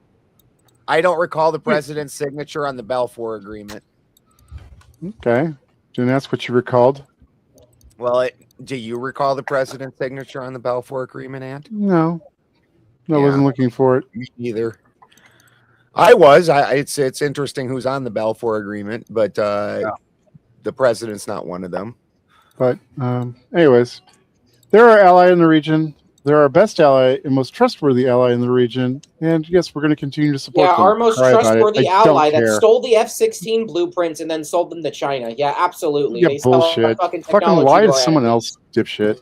It's not a lie. They did. That's actually openly known. It's not It's even true. fucking. That's not even a. That's That's not true. even. They controversy. sold Source- it to fucking China. The Source, same as they fucking Source- shot the shit out of the U.S. Liberty. source and or didn't fucking- happen? Dude, just type in. No. You In the made the Google. claim. You do it. I'm not supporting your claim. It doesn't work that way. Just like the USS Liberty was well known, and also Yeah, the USS Liberty was fucked up. I agree. I mean, the part where the part after they bombed it and then torpedoed it, and then the people that got in the lifeboats and they brought out the helicopters for the third wave of attacks where they fucking swirled around and shot everybody with guns. That was great. Okay, so Israel- our best ally. if you don't want to get into the conspiracy theory stuff, okay, sure. There's no I'm credible not evidence that interested in suggests that tinfoil hat bullshit. No. I said if you don't, listen to the first part of my statement, please, before you just completely disregard it. All right. There's no credible evidence that says Israel did, even though the CIA has kind of said, yeah, they've done this.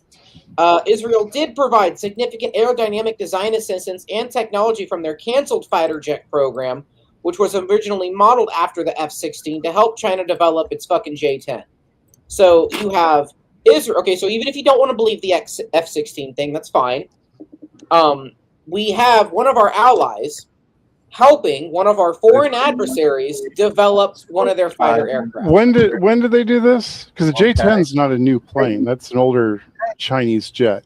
No get emo. Because the F-16 is an older American jet. Sorry. That's okay, but it's still in service. Point?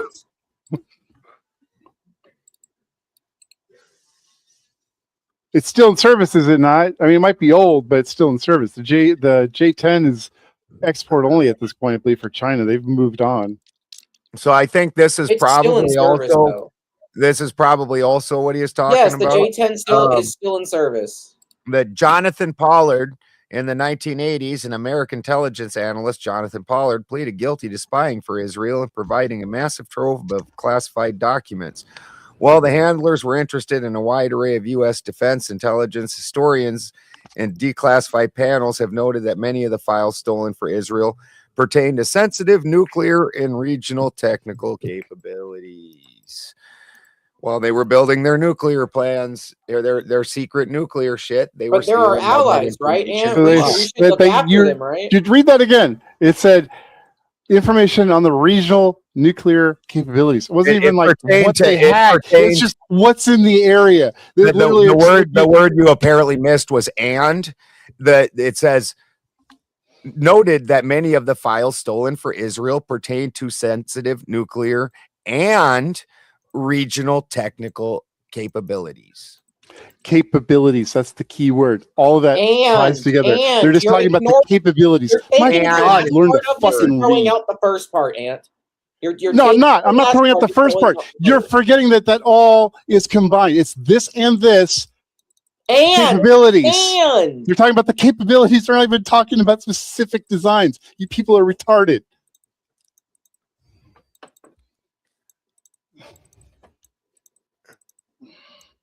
How exactly do you know it's not about design? It says pertain to sensitive nuclear.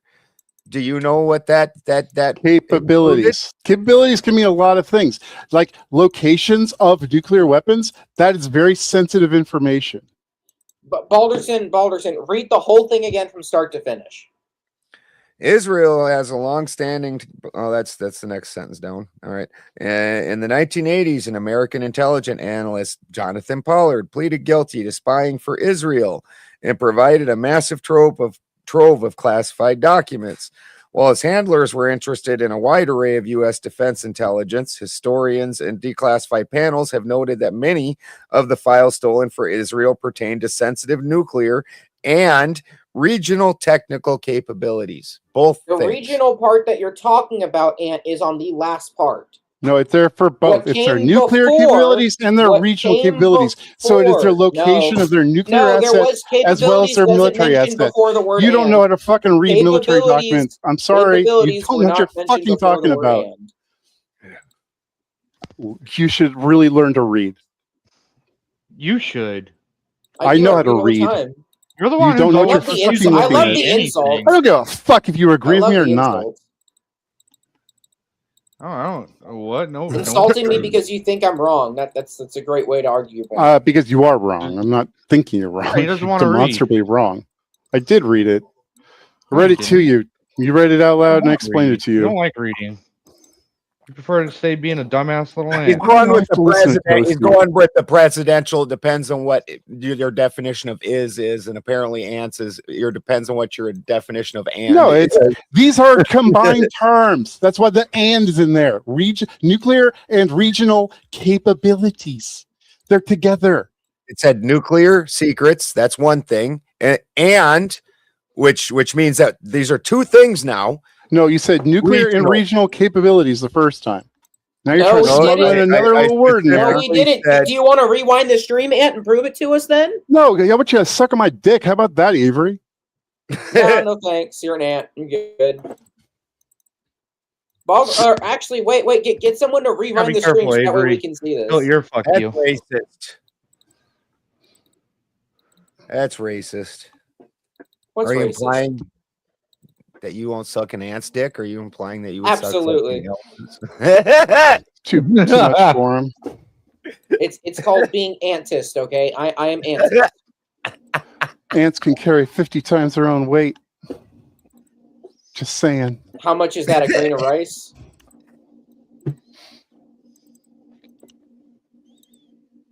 I'll let you know as I'm dragging it over your face. How about that? Dude, that would be rude if ants do have dicks, and then every time they crawl on you, they're dragging their dick on you the whole time. That's ruthless. Well, if it makes you it's worse than that because you know how they leave chemical trails. That's how they guide the whole colony and stuff. So bad. And so they're doing that all over you. Not all over me because I smell them immediately. I can smell them fuckers on the ground. Like I know when I'm around ants. I'm like, well, in general, like I'm just saying that everywhere they're around, like so you smell that shit. You know they're just getting that shit all over everything. You damn straight they are stinky little fuckers. It smells like burnt brake fluid. Well, hate ants, but I don't hate ants. I don't know. I don't like them in my house. I think they're fine animals though. Oh, Wiseman's checking in. and he says, with the Big Ten, answer to the thumbnail question, which is what we were just arguing about also. He said, answer to the thumbnail question is yes. Third World War III is back on the menu. I pointed to return to ramp up on Russia during Northern Summer coming. There's a myriad of reasons, and you've got to remember everything else is a distraction. And I do agree that we had a little cool down period, and now it appears like it's just going right back into full blown. Russia and Israel are right back at it hardcore. Iran in Israel, because Israel is like Longshanks off of fucking Braveheart. Like, you can't make a treaty with these people. That treaty just means that they're going to take a few hours to set up to fuck you. You're so like hell bent on the U.S. like defending Israel. Then why should we defend someone that repeatedly violates like ceasefire agreements, like over and over and over and over and over again? Yeah, they should just let Hezbollah do whatever the fuck they want to them. Doesn't matter. Like you're just anti-Israel for whatever fucking reason. So you're just happy to have anything bad said against them. It's pathetic. I mean, no, I mean, hold on. I don't even need you to say anything. I can predict what you're going to say about anything about Israel, because it will never be anything good. You will always take the negative position. I'm sorry that I'm not going to support a country that let motherfuckers come across the border and kill their own civilians for their fucking president to stay in power. That's bullshit. That's just bullshit conspiracy theory. It is bullshit. You're a lying piece of shit. You know that? No, it's not. You're a fucking liar. No, it's not. They allowed that shit to happen. You're a fucking liar. You're a fucking liar. They've been itching to You're a fucking liar. Dude. Liar. Liar. Liar. Liar. Liar. Liar. Liar. Liar. And you are a liar. They let that shit happen. Liar. Huge swaths of the border just conveniently undefended. Liar. Liar. Right. Yeah. You are a liar, sir. Remember, fuck you, Chris. Fucking Tifa. Chris? Who? Someone called me an Antifa supporter in chat. Oh. I'm like, who's Chris? Fucking dumbass. I'm like, just another. Well, I don't know about anything about that. You've never seen anything about Antifa, so I don't know what your position on them, but it sounds like you're against them. There you go. Cleared that up. Let's get you back to you fucking lying about the they did the October 8th themselves. Fuck you, they did. They didn't. I never. Hold on. I never said that they did it themselves. You're saying they let it happen. That's as good as. That's not saying that they did it themselves. That's as good as. That's as good as. Yes, it is. Yes, it is. No, it's not. Yes, no, it's not. Allowing something to happen isn't any real different than doing it yourself. Yeah. Let's not talk about letting it happen when you can stop it. The timing was right. Mm-hmm, protests in the streets of Tel Aviv because Netanyahu was trying to limit the power of the fucking. You don't have any evidence. You're just going to be like, well, it could have been this. You don't actually have any evidence or proof, though. You're just going to spout all this bullshit that you're pulling out of your asshole. So fucking convenient, though, isn't it? So I don't give a fuck about your convenience. Is it convenient to have your citizens attacked at a music festival, raped, and then paraded around Gaza? No, I don't think that's convenient for anybody. Hold on, gentlemen. I will. You really underestimate the fucked up shit that any government would do to like not cede power. You just state this shit and expect me to accept it. You have no evidence and no proof. Nothing. You're just you just need to accept it. Why? Why should I fucking believe you? You give me no fucking reason. I don't trust you. I don't fucking know you. I never said you had to trust me, you fucking jackass. God damn. Well, you're making claims that you don't support. Yeah, because you're a lying piece of shit. How am I a lying piece of shit? You're lying now about fucking what happened on October 8th with Israel. Because you hate Israel so much, you're going to buy this fucking conspiracy that just stand back and let it happen. People, I hate the government. There's a little bit of a difference there. I'm not really concerned with the distinction. Well, it is a pretty solid distinction because I don't like our government, but I love the United States. That's fine. It doesn't really fucking matter to the conversation at hand, though.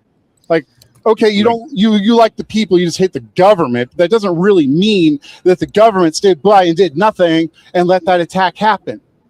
Like, that does not follow. It's funny because It's you a won't non-sequitur. allow me to continue with saying anything. You just immediately yell at me, right? Okay, so Yeah, because you're a what I lying piece believe of shit. happened. What I believe I don't give a happened, fuck what you there were- believe. I want no, to see because evidence. you're not letting me explain how. Because when you start with I believe, you're not talking about a fact. You're talking about something Okay, you've thought of in your head. You want to hear what I believe? You want to hear what I believe? No, I don't. Balderson? I don't How about care what you Spin? believe. Your name's not Balderson. Spin. You want to hear what I think? Toasty, Might you as want to well. hear? Sandra, you want to hear? Anyone want to hear other than Ant? Yeah. Ant, you can Yeah. mute me if you don't want to hear me. No, what do you think? I won't do that. I don't do that. Unless you're doing a TOS, No, that's I'm the not only doing way that I'll shit. mute you. I hear you, All bro. right. I don't care. I can entertain two different opinions at the same time. So in the lead up to this happening, there were protests and riots in the streets of Tel Aviv. Right? It got to the point where it was extremely fucking chaotic, and a lot of people don't like to remember this. What were they protesting about? They were protesting Netanyahu limiting the power of what is it? What do they have over there? Fucking parliament or senate, whatever. Right? It's a parliament. So step one, if you want to assume absolute fucking control, right? You limit the power of the government beneath you. Okay. This is why I believe Netanyahu's a fucking tyrant. No evidence because he for wasn't any going of to cede this. that power. Okay, cool, fine. Just pure speculation. And then all bullshit. of a sudden, the country with some of the most advanced, right? Israel's a very fucking advanced country, by the way. A lot of the best cybersecurity experts come out of Israel. They're not stupid. They're very smart. They know how to surveil. They're very, very smart with this shit. And you mean to tell me they leave miles and just miles of their border undefended right next to Palestine, who wants to see the absolute destruction of Israel? And they didn't know that was going to happen? You think they can keep an eye on every single inch of their territory at all times? Undefended. No, you have like these unrealistic expectations, which you think technology can do. Yes, you can have blind spots. You can miss things. That happens. You're a fucking idiot. I'm a fucking idiot. You are a fucking moron. Guess what? We're gonna find out if I'm wrong or not if Netanyahu says an officer gets voted out. Nah. I'm sure you'll be crying all day if he wins. We're gonna find out. And it's funny because I talked to other Jewish people about this, and they're willing to entertain the fact. That's anecdotal, and I don't care. And they're willing. That's anecdotal. Don't give a fuck. Military that allowed it to happen. Anecdotes don't mean shit. I can't verify anything you're saying, so I don't give a fuck. Together, I might actually be able to pull up the military shit. You're another victim of non-selective apathenia. Just whatever connections you can make. Even try to make sure like these are not spurious connections. It's just I can connect the dots. So they must have a relationship. Were anti-Netanyahu. They did this. They did this. Left your brain so fucking open, your brain fell out. I can't even see that.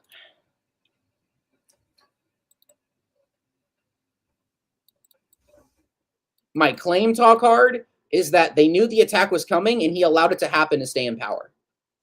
Yeah, that's bullshit. You can't support that. Oh, I meant your claim about if he stays in power, right? You said if he stays in power? Yeah, I'm assuming if he stays in power with this election. I don't even know if the election's even gonna. Have they started voting on that? That was what I was wanting to know, so I could look into something. Thank you.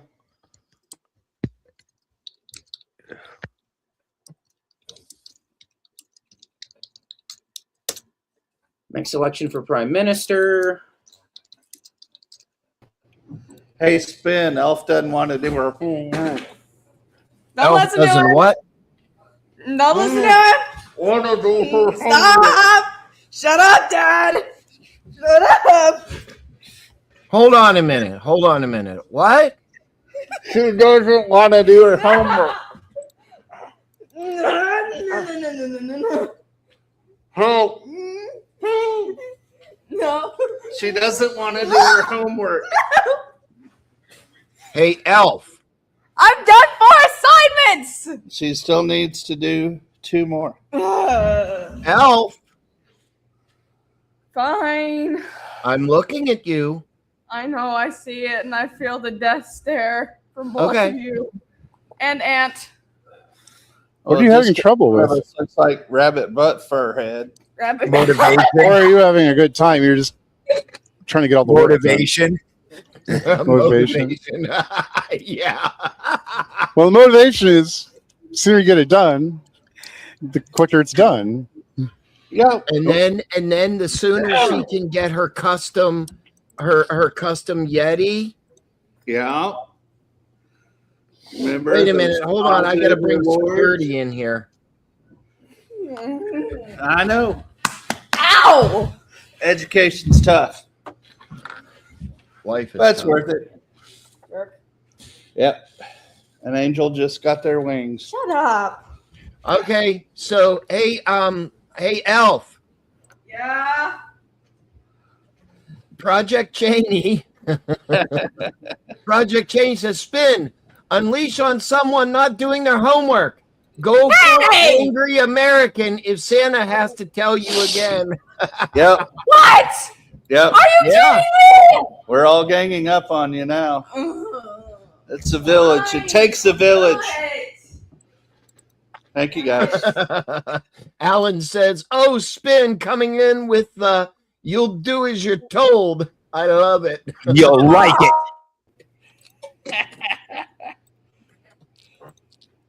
Howard's with Elf. You've got some heathen backup. You got some heathen backup, Elf. Yes! Finally! Somebody's with me! Thank Okay, you, Howard. Howard! I'm booting your ass. No!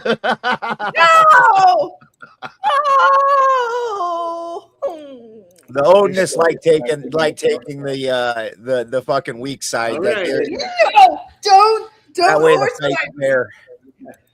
I can't Hey, believe it. You Howard. think that we have to help Israel. That's just fucking, we don't have to do shit for any other country if we don't want to. Go ahead, enjoy Any the moral distraction. obligation for any other country. No, we don't have to help Other than our own. Israel, but they are allies of ours, and it pays off to help them. They've been a good partner of ours. We have numerous partnerships with them. In fact, for not just military stuff, but tech stuff, like a bunch of AI projects and other shit. Yeah, they're great tech.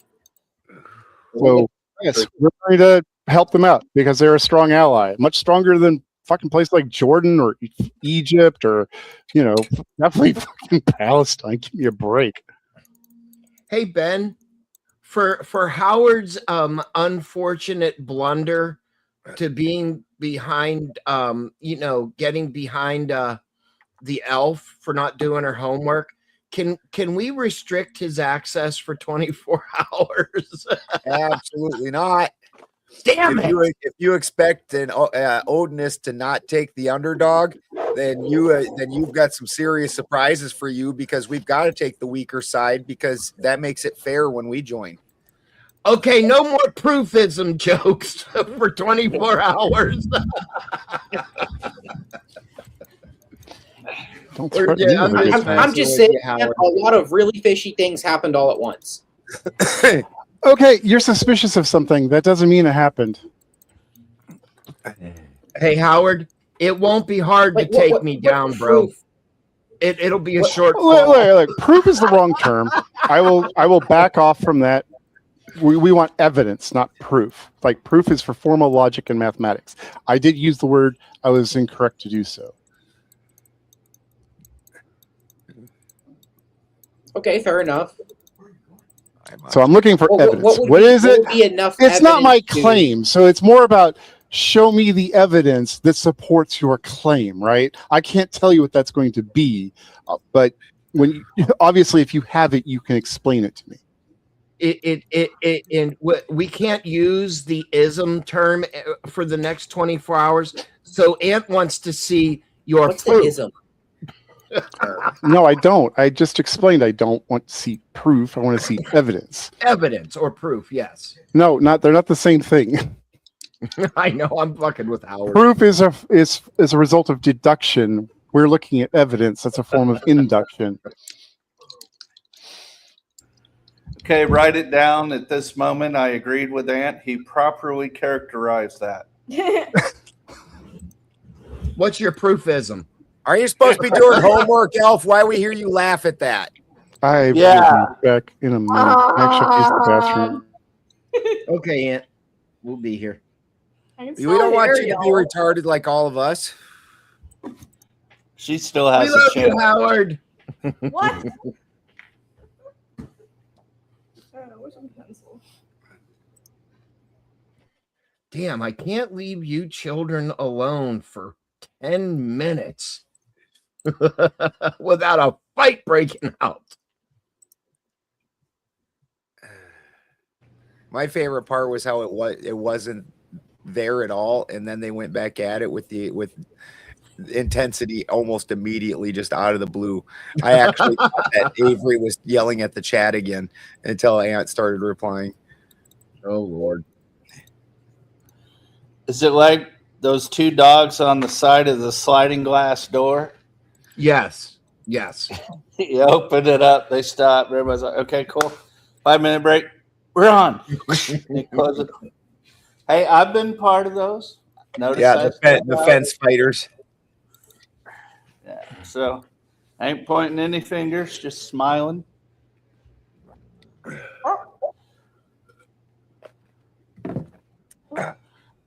I think if Elf takes any longer to start this next assignment, I might have to snitch on her again. Doing it now.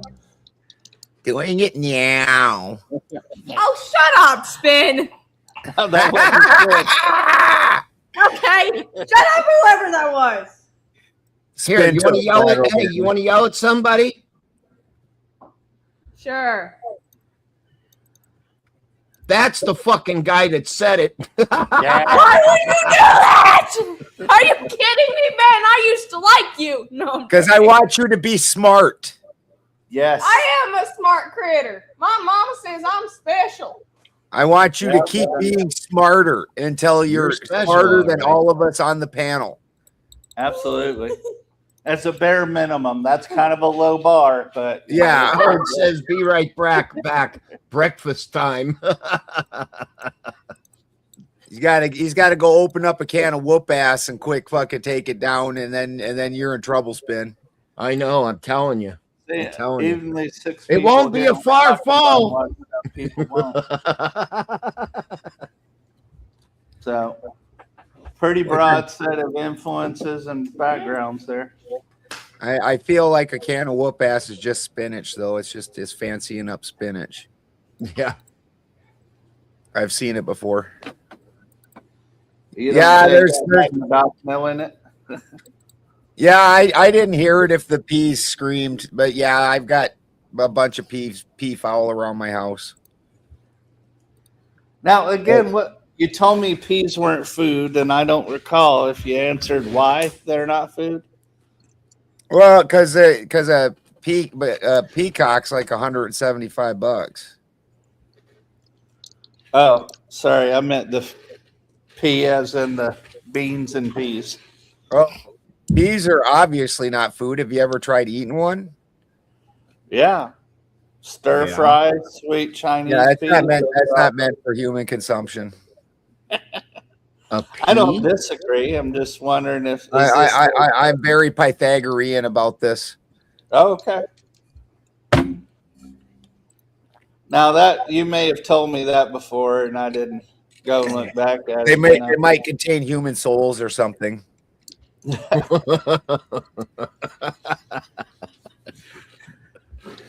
Pythagoras believed that fava beans contained human souls. Yeah, Wiseman. Peas are yum yum. You're damn right. Dude, he lives in a fake country. I wouldn't even take that as a real answer. Well, Hannibal Lecter liked them fava beans in particular, as I recall. Well, he also enjoyed eating human brains, so I mean, I see where that would go together. You ever seen human brains instead of the muscle because he didn't want to get that berry or whatever it's called? Didn't look too fucking tasty. In fact, I would almost say that was probably a little Easter egg in the writing where he enjoyed particularly fava beans with brains.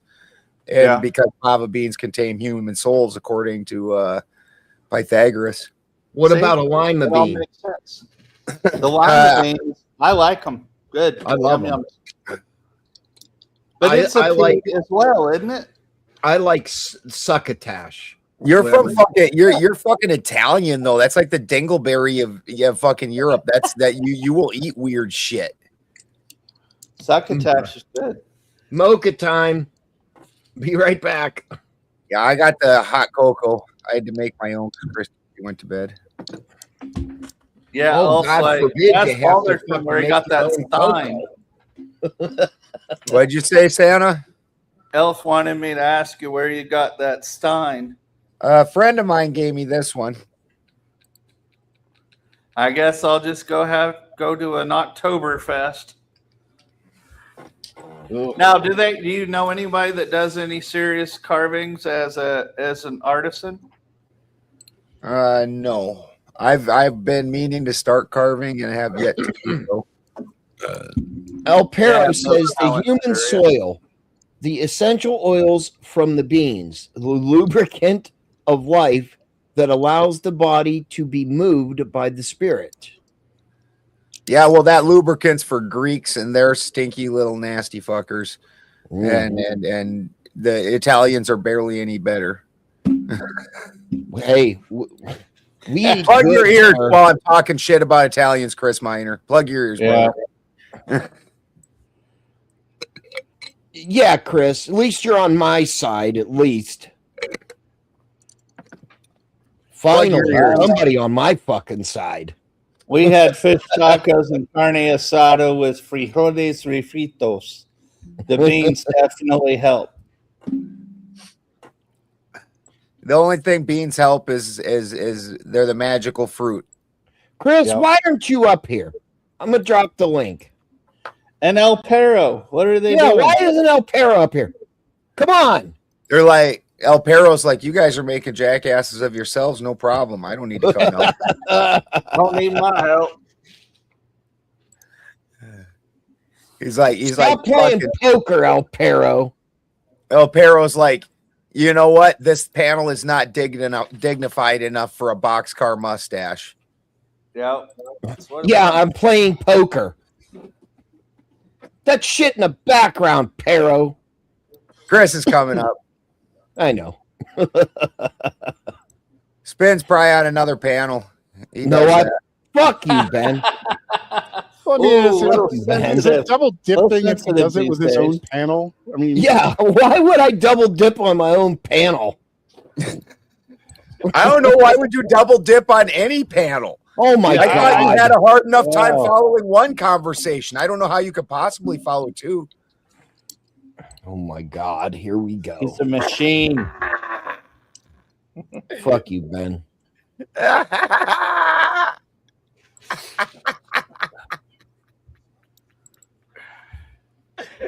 Oh my God.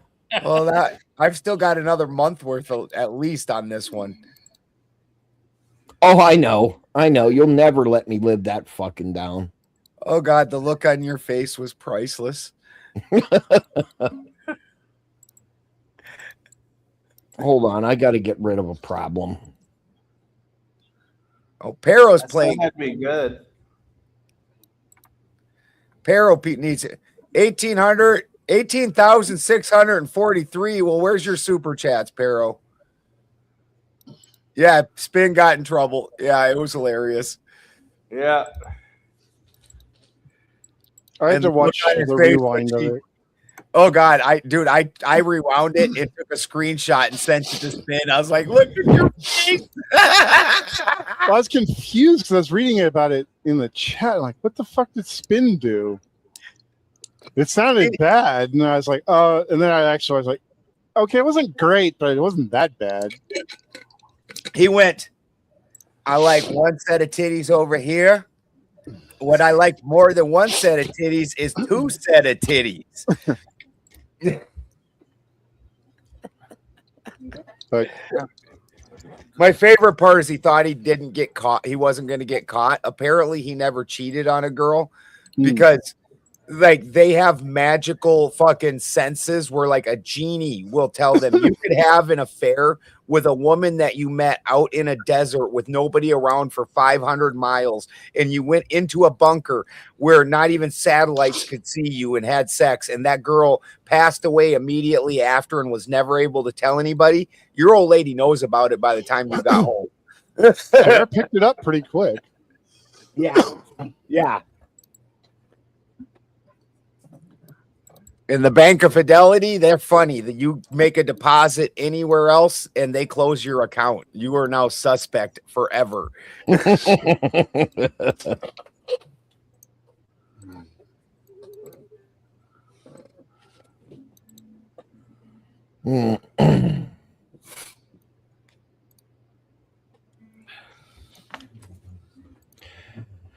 Oh, In my last community, I had trouble. Like some of the girls would want to get a little fresh with me, and I made it real clear.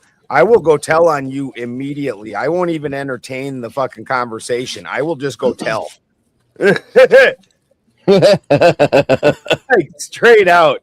I will not snitch in any other instance, but if you hit on me, I am telling my wife on you. Straight out. I will go immediately and tell her. That's funny. No, that's safe. Yep. I will go snitch you out in a hot second. This ain't on me. I didn't do nothing, and I'm going to go tell on you.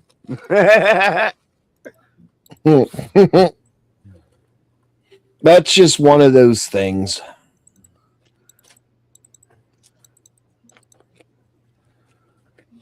I ain't stupid.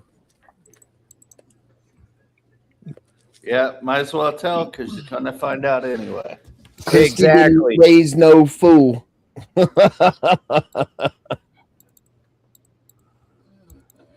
I mean, you know, because you love and respect her and all that stuff. I'm just kidding. Starting.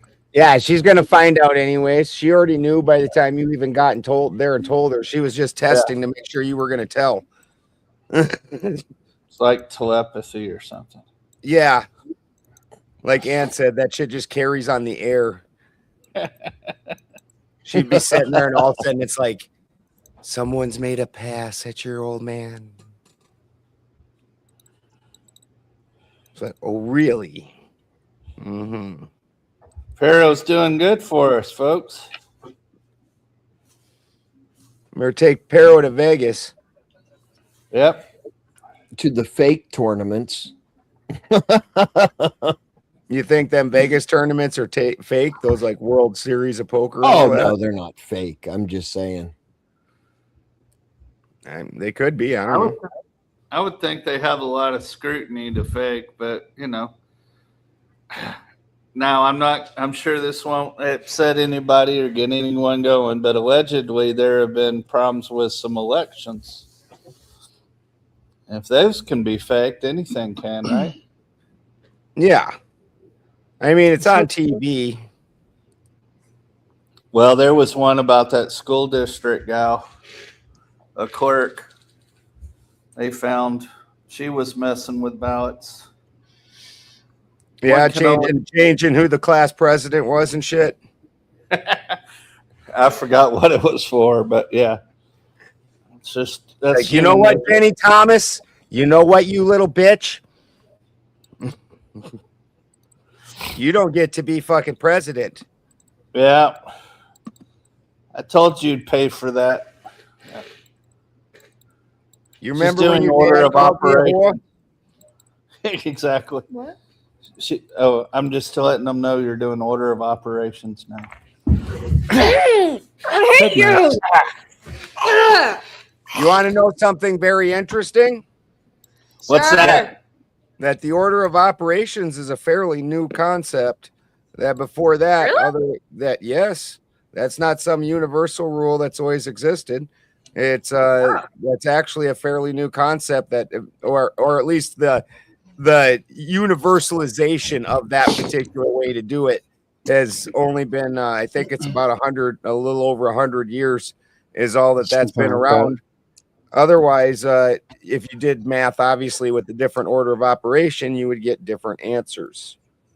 Yeah, that's really cool. Good. Thank you. They just wanted to tighten it up so there was less ambiguity when reading a math equation. Well, yeah. Why, if you're doing it with one order of operation, and I'm doing it with another, then that doesn't work out real well. So we had to universalize it. I thought we all did it right to left, like the Japanese. It's left to right. Or wait, is that down? Top to bottom? Top to bottom, left to right. See? But that's what I told her. But that's in each step because the actual order is PEDMES, right? Parentheses, exponents, multiplication and division, then addition and subtraction. We did it as PEMDAS. Yeah, PEMDAS. It's same either way. You're just moving the M and the D around. Of course, and when I was in the same order, so it doesn't matter. Well, they're on the same order of That's what I said. Yeah. Yep. They're on the same order, and everything on the same order is done from left to right. Okay, so since we're going after stuff, let's all remember the order for Krebs cycle in biology. Huh? Pearl always is keeping score for my opponent. What the hell? That's the Krebs cycle. Yeah. I didn't take biology. I like biology a little. What's a little? Yeah. I did chemistry. Yeah, I don't know I why also did chemistry wasn't my thing. Chemistry was kind of fun. I liked it. I had friends that specialized in a different kind of chemistry. Kept prices down, but unfortunately, even though this is supposed to be a lab science class, we did very little with actual lab equipment. It was kind of disappointing in that regard, but the information was very cool. Dude, first year at organic chemistry, you're like, did I just take a math class? Like everything's literally just figuring out fucking the equation. But I took human sexuality my first year up at NAU. Wait, and I would tell people, they would go, you're taking what class? Right, just like Avery did. Human sexuality. And then my lab partner was one of the school cheerleaders. So I was rocking. It was cool. Oh, fuck. And I said, hey, the best thing about this class is the lab. And then, of course, everybody's thinking something else. It was very PG, unfortunately. I did micro and macroeconomics for humanities. Well, you know how to party. Cool. Y'all took so cool classes. Sweetie, human sexuality is a course. I know. That's kind of like taking. I'm a teenager, Dad. It's kind of like taking poli-sci. I get it. I'm a teenager. It's hard to signal that you could care less than that. Of course, I was an aeronautical engineering major with a sense of humor, but you know. Yeah, I like the fucking sniff after that. What? I didn't hear anything. Yeah, PEMDAS. There you go. Right there. I'm gonna bite you. Yeah, well, that wouldn't help you get your homework done. Yeah, I can do it. I got this. Do you guys think this is too much caffeine or too much sugar? Neither. I think she's it's a too little. teenager. You need to add more.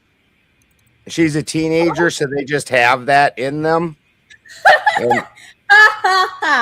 How can I bottle that and store it for Monday morning? Now I'm gonna have another Jolly Rancher. Yeah, what you need to do is have the dark crystal, and you stick that little gelfling in a chair, and then you suck that life force out of her, and then you take it in. What? Right on. No. Alchemy sounds like the hobby for me.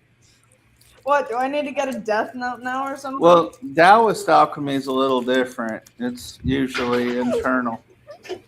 5 seconds. The Short Bus Podcast. Oh, I know who that is. Hi, Pero. That's Pero. Baby. What's up, Pero? Last hand, there's some dude with 15,000 chips called me. Can't hear shit what you're saying, buddy. Is that better? That's a lot better. Okay. He's saying he made bank. He's saying I sent in a $500 super chat right now. Right now. I haven't seen one of those before. What's it like? It's a big. I don't know. I've never received one. I've seen them. I actually seen I've seen Sarah, Andrew Wilson, and Powder Dusty all get numerous 500s in the same night. I've seen Andrew Wilson get probably 10 of them in one night. Wow. Yeah, Andrew Wilson makes a stupid amount of money from just sitting there and looking at other people's videos. It's crazy. Yeah, he's in the top. He's in the top 3 for super chat on almost any video that he does for worldwide money making and super chats. That's fucking crazy. Interruption, please. Elf has a question. So do you need to have like a certain amount of subs or something to get super chats and stuff like that, or You need to have. Yeah. It used to be I think 2,000. I think, and then it was 1,000. I think it might be down to 500 now. 500 to get monetized. Yeah. And then But you you also need a certain amount of watch hours too. Yeah, the I don't 4,000 think you watch do. hours is the 4,000 watch hours is the tough one for most people. okay? Thank you. It's 500 subs. Yeah, it's Yeah, 500. 500 subs. Yeah, All right, 4,000 watch hours is a lot. You know, when Yeah, you that is. I only have maybe like 20 or something like that. I don't It have a lot. took Sarah a minute to get Sleepy Tomato monetized. yeah. Yep. Well, if Well, you thank think about it, She's returning back to homework. So Good. sorry. Go ahead, Ben. I cut you off. when you do the math on it, even if you have 100 people watching an hour of your show, 4,000 that's a lot. Yeah. And getting 100 people to watch an hour of your show, that would be shocking. Typically, if you get 100 views, out of that 100 views, 90 of them watch the show less than 5 minutes, you know, give or take. A couple of them watched it for a while, and you got like 1 or 2 superstars that fucking stick around. Well, thank you. Yep. Yeah, the majority of your money as a live streamer is going to come from like 10% of your base, if not less. I would say 5. In fact, most shows, their subs, you look at it, any given show usually has 10% of their subs or less on any given show for the most part. Mm-hmm. Like they're there for like the big exciting show, like, oh, something big happened, but they aren't there most of the time. Right. But that's going to be a given if you have a large variety of topics like Sarah does. Yeah. Yeah. She has shows I've sit there and it's going like those 2 rabbis went up. I've tried watching them, like it's just too much inside baseball for me. I don't know what the fuck Oh, they're talking about. 100%, dude. Like when Sarah, I did not say it. I don't believe I said a single word on that open panel because I'm like, I don't understand what the fuck they were even talking about. I don't know what half the words they just said. You know, I can't make an intelligent argument about deep fucking Jewish lore. Yeah, I don't study it. I'm not interested in it, so I got nothing to say on it. Yeah. Well, and Jews are fucking What was the near question, if I can legalist. Well, it was basically it was the argument was over the Talmud. Yeah. And so they basically like if it was and valid. if you've ever heard Jews when they argue religion, it gets very legalistic. And these were 2 actual rabbis. So these guys are like, it's like listening to 2 lawyers. Discuss the finer details of law. And you're like, you know, you're like, yeah. Was the question if like the Talmud is a valid thing? Oh wait, Talmud. Wait, what's the 2? I believe it was something like, is the Talmud religious law? I think it was something along that. Oh yeah. Yeah. I figured. All right. Or is the Thank you. Talmud divinely inspired or something? I think that along was those it. lines. Did they get into the two different Talmuds? I don't remember. I honestly thought You guys things were are already blank. asleep. I'm sitting there backstage the whole time in case anything happens, and I couldn't tell you fucking fuck all of what was said in that. I'm like, they said a bunch of Jewy words and quoted different laws at each other, and I don't fucking know any of it. So I'm just like, I think whatever. I went up, but it was just because nobody was filling seats. I don't even remember if I actually went up or not that night. Well, because unless you're a Jewish rabbi, like, why would you know any of this? I'm sure 99% of actual Jewish people don't know that stuff themselves. But that just like anything else, most people don't really know much about their religion. They know some, glossy fucking PowerPoints on it, a couple catchphrases, and other than that, they don't really know anything. True, but at least there's a higher probability they'd be interested in knowing than someone like me who's just not interested in that stuff at all. Right. Well, at least to a tiny fraction of a degree, but most people, like, I don't care what religion it is, they really aren't that interested in it. They want to be part of that group. Mm-hmm. Well, yeah. For a lot of people, it is more about community than the religion itself. It's like something that, especially if it's like where they grew up, people who didn't leave their hometown, whatever, they've probably been that same church for multiple generations. So yeah, that's not something you really walk away from too easily. That'd take something really major to make that happen.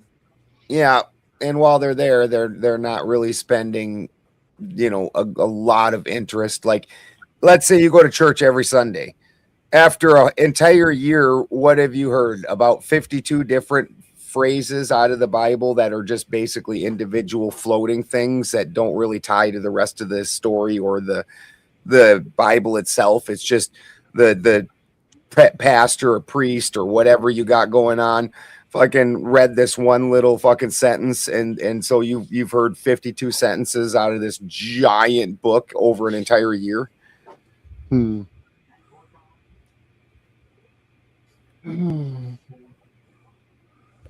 So, yeah, did you like my Dark Crystal reference when I called fucking Alpha Gelfling?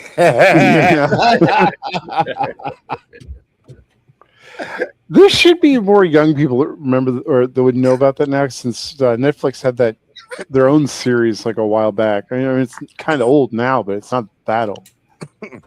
I didn't watch it, so I don't know if it was any good or not, but I'm assuming not because it was Netflix. I seen like part of one episode. Somebody else I know was watching it. I didn't see enough of it to make a judgment on it. It just feel like, sorry, it didn't get the notoriety the original one did. No. The one series they did I liked that also I don't think really picked up a lot of attention was they did a Watership Down series. It was pretty good. It expanded the story told in the movie a lot. It's really good. I highly recommend. If you liked the original movie, I highly recommend it. They recently redid Avatar: The Last Airbender in a live action form.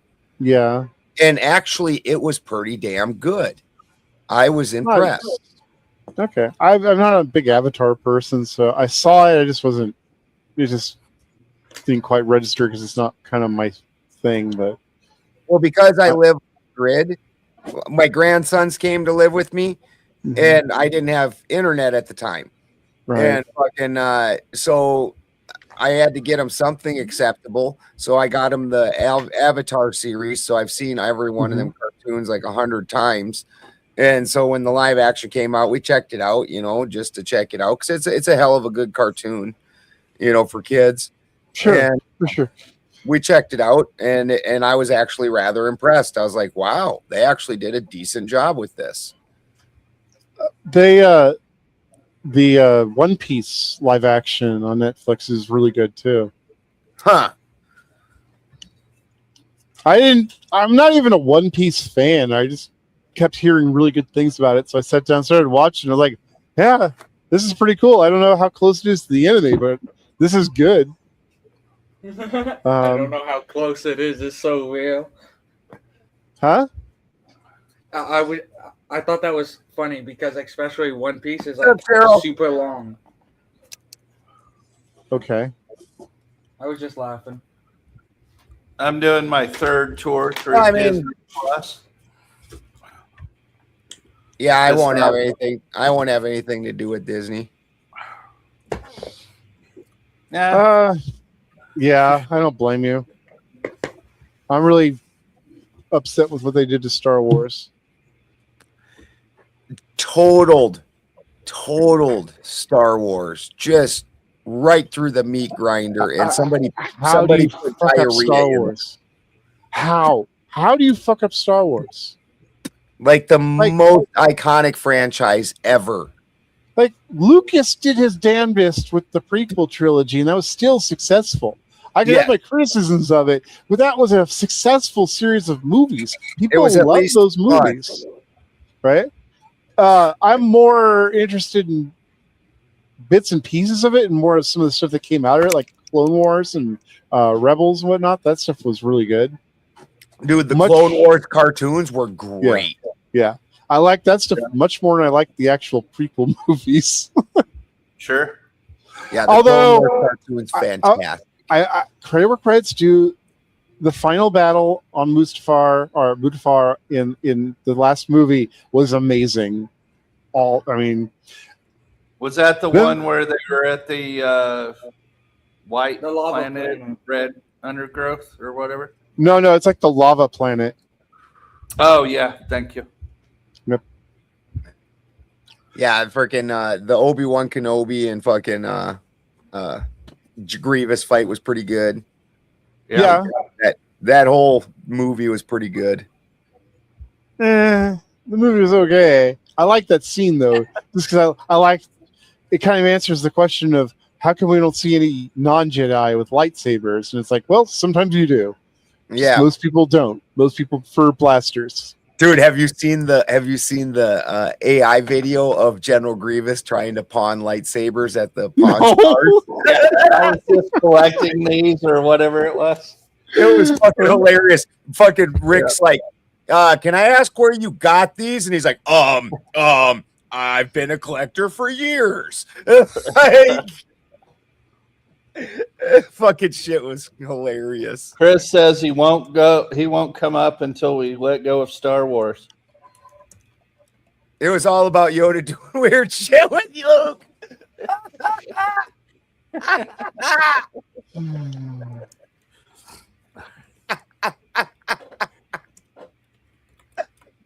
Oh fuck.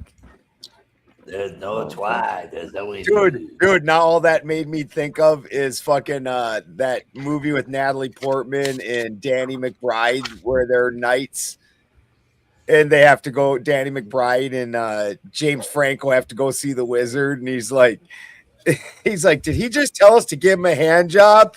And the wizard dude's like, just twist it and punch the tip.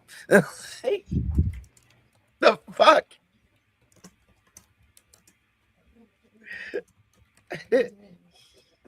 See, now we have a new conspiracy theory. Yoda was just a pervert trying to sign a space Balfour declaration. See? What? Yep, Yoda was just a player. So it turns out that the Jedi are Jews, and that the midichlorian is the stuff that the mother passes on in their line to the children. It's all coming together. It's all coming together. I mean, I guess I would say Yoda did systemically kidnap kids just that had powers. So. That's true. That's true.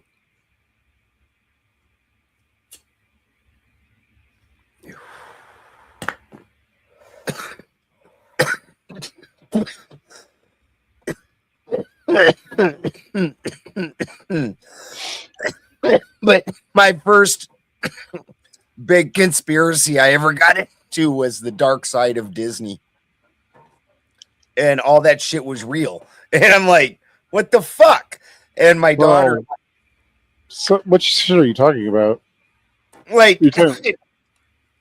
my oldest daughter was born in 92.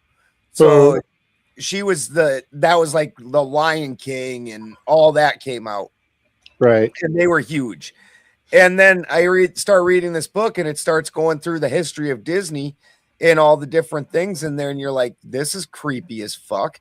And then it gets to the newer stuff and it talks about the sex in the clouds and Lion King and the fucking, and I went and watched the Lion King and sure as shit, it's there. And my ex-wife's father owns the fucking VHS where that's clearly a dildo. That is not a spire. That is clearly a dildo on the cover. Like, yeah, or it's just overactive pareidoia. No, That stuff I don't going even on have in that. Disney, Dude. that's- Like the Joe that's Camel special. lawsuit. I'm Yeah. still like, I don't even understand what these people are seeing. I almost never see those things on this specific freaking Little Mermaid cover. You can't even pretend like it's a spire. Yep. Hold on. True. Well, I was telling you, there's porn in the Disney movies. I mean, what does a dildo? Anything if you're brave enough. I just figured it was people who are bored while they're putting together the movie, and they say, "Hey, we'll see if we can get this by the editors." All right. But there was some pretty ranky Yeah, there's stuff also in there. cursing in the movie Moana. Moana actually said fucking or something like that. Well, Yeah, she my- probably said Chinese, so we'd never understand. My ex-wife's father has this VHS, so I've actually seen this in person. He also has the X-rated Atari game. Oh, the cowboy one? Yeah, the Custer Last Stand. Yeah, one. Custer's Last Stand. Yeah, he has that. I'm like, why do you have this stuff? This is weird, dude. Because it's funny. Like, it's so fucking bizarre that somebody thought this was something people would want. Yeah, see, so. Oh you see yeah, all there's the- one of them that's like really obvious. Yeah, Are you you see all the seeing other the spiders are spires, and then this one is just a plain old dick. It don't And even look I had the movies, I don't all the see it. movies on VHS. I don't see it. Yeah, it was on VHS. Yeah. DVDs were not even a thing yet. Where? Right here. Had a Laserdisc player. Where's your mouse? I can't see your mouse. Damn it, hold on. I Pretty clicked cool. on it. I clicked on I it. was And it bummed when Laserdisc phased out, but I Me like too. Betamax. You know, There you go. Betamax was way They all better had a than bunch of laser VHS. disc lovers. It's like frozen. I can't see it. Yeah, but I was too young for that fight. Like, that fight was over before I really had an opinion about it. Well, Yeah. I'd like to still have a debate show on the 8-track and Fidelity. I think Eh.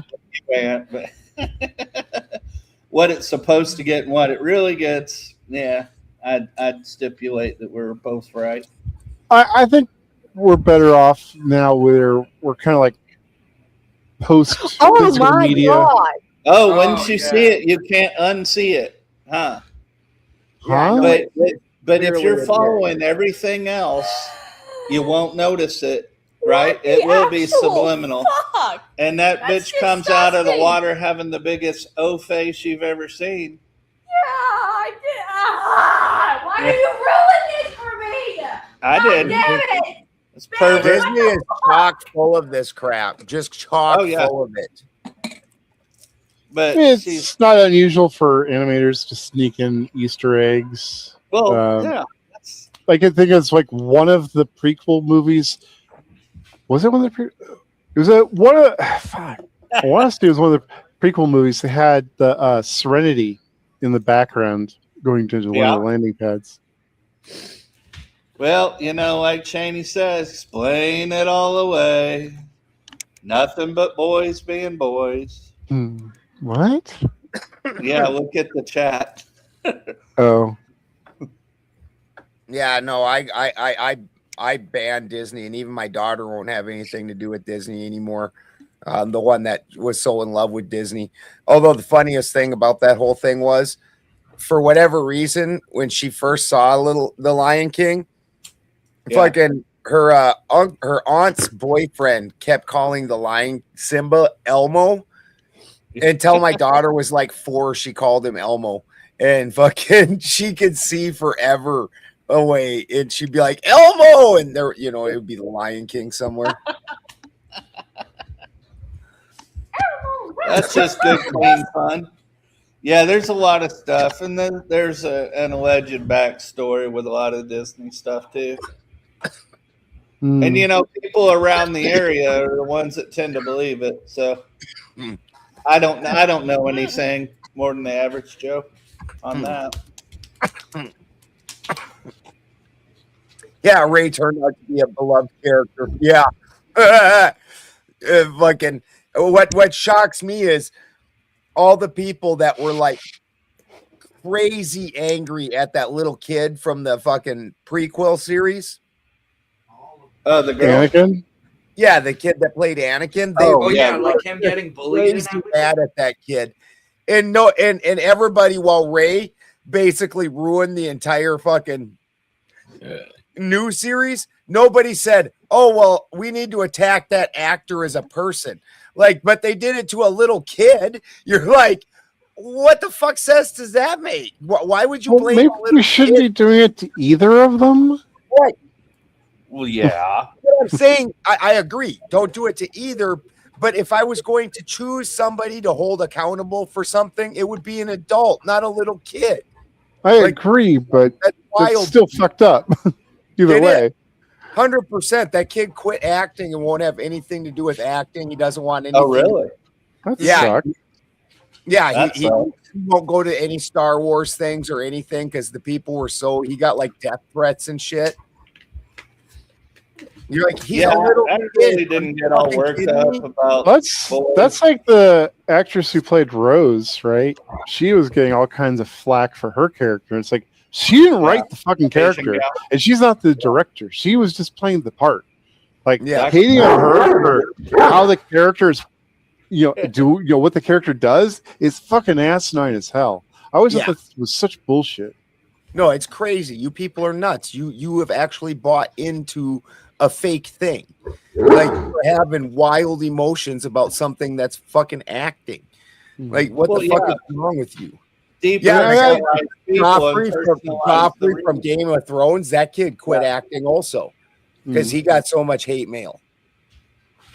Now I think the actress did have some kind of like funky ass opinions, but that's a totally different topic, Hold her feet to the fire over that, not how she played the role she was given. That's unless it was just bad, which I don't think it was. Like I don't think I could say she's a bad actress. I just think her character sucked and the story she was in sucked.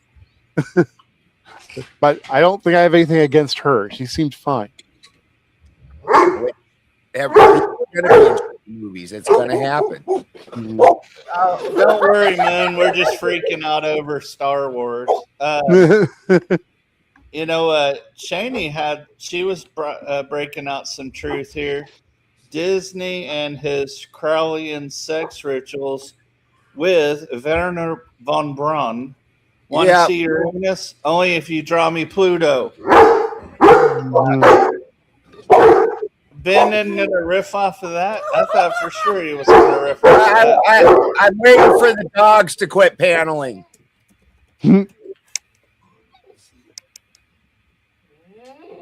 Yeah, a lot of people don't realize Disney was best friends with old Werner von Braun. Yep, go ahead. And wasn't von Braun paperclip material? Oh, dude, von Braun is paperclip. Like that was the big dog of the paperclip. Well, look at it this way. Walt Disney was a futurist, right? That was the whole point of Epcot, right? It makes sense he would have gotten to know Werner von Braun. Walt Disney was fairly wealthy, fairly prominent, would not have been that difficult to arrange a meeting with someone like Werner von Braun. Dude, fucking you should check out the was it Tom Lehrer song, Werner von Braun? Yes, it's great. Yeah. It's where bright. the rockets go up, Who cares where they come down? Not my department. This Werner von Braun. Love it. Yeah, that fucking classic. Yeah, I like the Vatican rag. Dude, there's a guy that's basically taken over. He's basically like a Tom Lehrer, and the dude is fucking hilarious. I can't think of his name off the top of my head right now. Shit. My stepdad had Tom Lehrer as a math teacher. No shit. He went to UCSC. No shit. Mm-hmm. That'd be cool. The thing is like you never brought up his music career, at least back then. He was very, very sensitive about it. Because you know why he had to, you know what happened, right? He lost, first of all, because of his music career, he lost his professorship at MIT, right? And then because of illness, he lost his voice and he lost his music career. Oh shit. That sucks. Yeah, he got just double fucked for. It's kind of bullshit that MIT would have let him go for just making some music. It's like making some hilarious ass music. Yeah, making some fucking hilarious music. Like, what? Why do you care? Anyways, it's not like he was trying to present himself as representing MIT. No, it was always presenting Tom Lehrer, not presenting Tom Lehrer of MIT. Yeah. How many people he was a teacher? That guy was fucking hilarious, though. He was.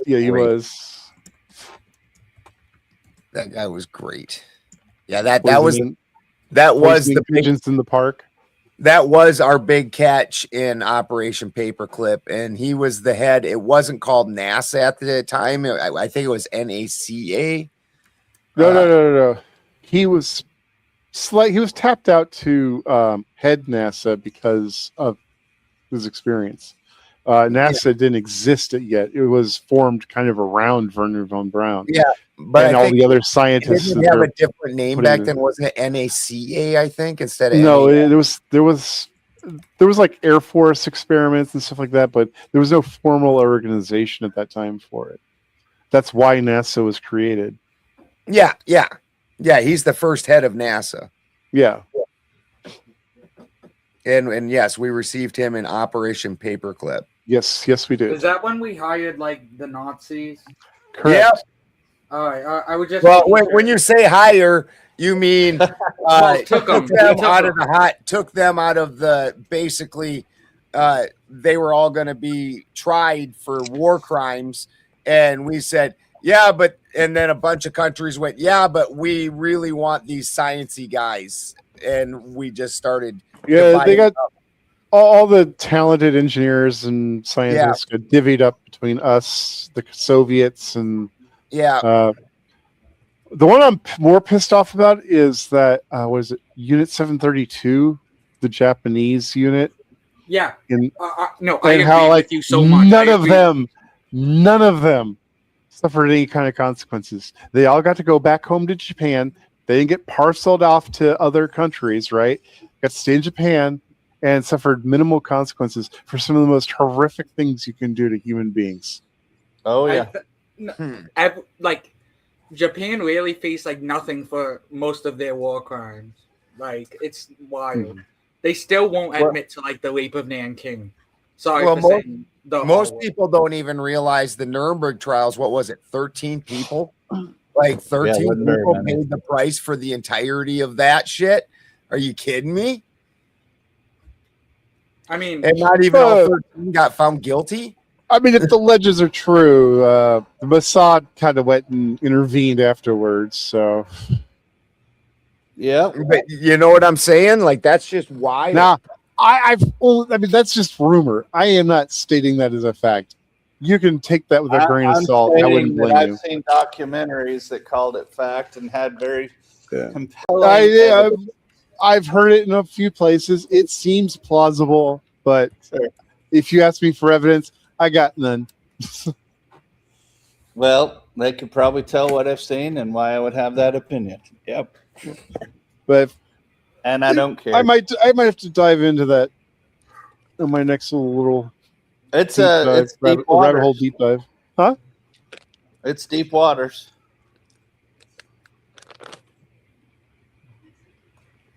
But induction serves you well in that space.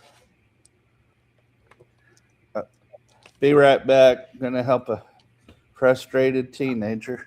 Uh-oh. She's having trouble with.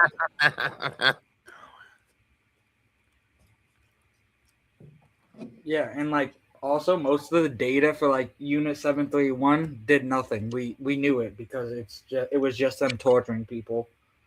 Sorry? I was saying like even if you search it up, other than like I think a few biological diseases, we already knew most of the data. We just like pardoned them because like I guess it looked worse on us. I don't know. Well, also we probably felt at least some guilt for nuking Japan. I don't. Yeah, If we hadn't and had gone ground invasion instead, the loss of life would have been magnitudes worse. Dude, that was a Pandora's box that the world in general said no, we do not want to open.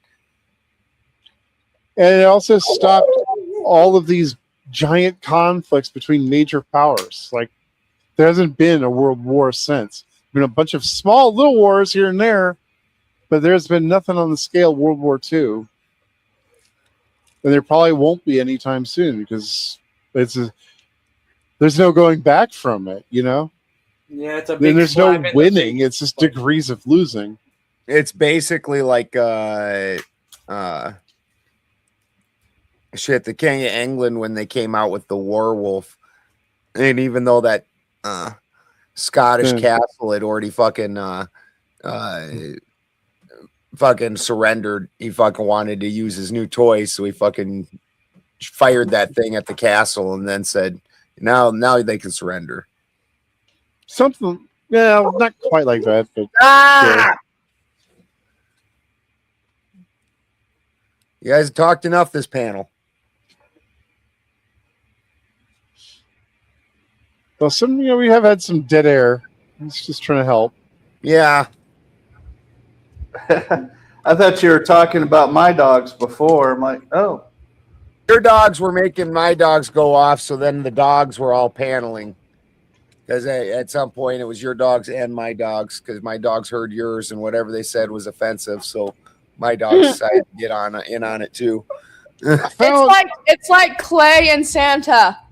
Yeah. I found this new channel I enjoy watching just for relaxation. This dude just is doing hand rolls of different types of cigars from like tobacco leaf. One he is for some reason absolutely fascinating, even though I have no interest in smoking tobacco products. Yeah. But I had never seen how cigars were rolled before. I was like, oh, that's kind of cool. Yeah, I will watch it. I will watch a to-do video on just about anything to see how almost anything is made or done.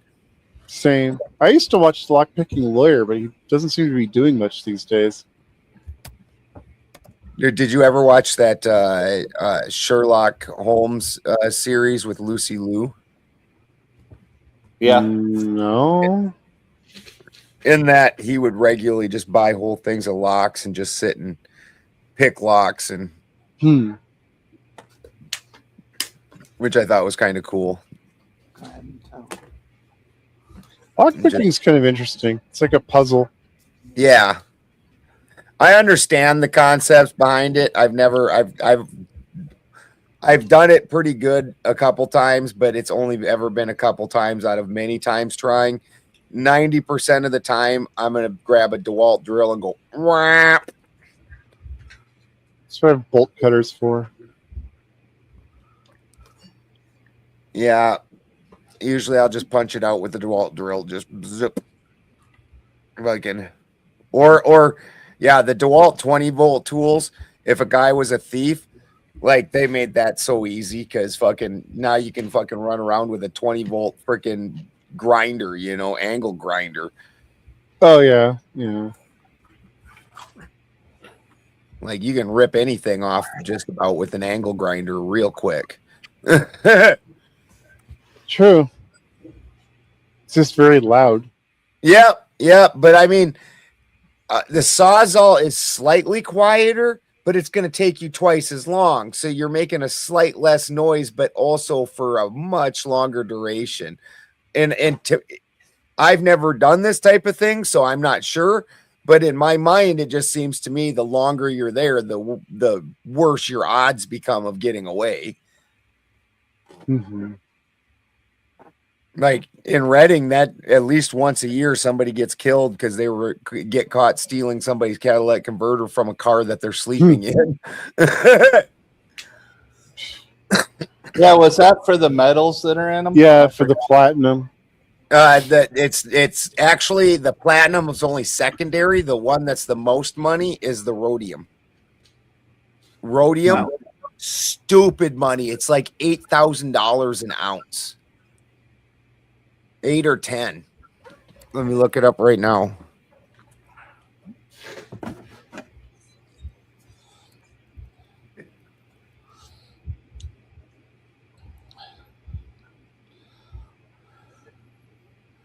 So, Ant, what do you think about 8,350 for fucking rhodium right now? Jeez. Yeah, wild prices on rhodium. There's only like a tiny amount of it in there too. Yep. But at $8,000 an ounce, a gram's what? Fucking like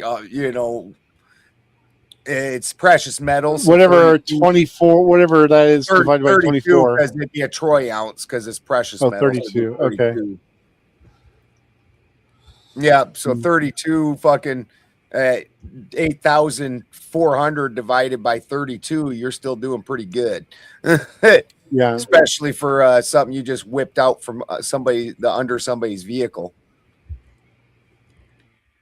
Oh, Wiseman got a visitor. Well, it's also not going to be the mark. They're not going to get the market value. You know, who they're selling it to, it's probably getting them like $50 or something for the whole thing. 100%. Well, and then also it just depends on the vehicle because different vehicles have different amounts of platinum and rhodium in them. Right. So depending on what vehicle it's off, and absolutely you aren't getting anything for it. Basically, what you did was fucking break out all the honeycomb out of it, because the majority of the inside of a catalytic converter is just clay, honeycombed out clay. And if you break all the honeycomb out of it and then cook all the metal down and fucking get the precious metals out of it, then you're going to make some bank. But I don't think most people that are stealing fucking catalytic converters also know how to do all that. Like, I'm going to chemically separate the rhodium from the platinum, because I have all the chemical equipment and I'm that smart, but I'm also stealing catalytic converters. Like, no.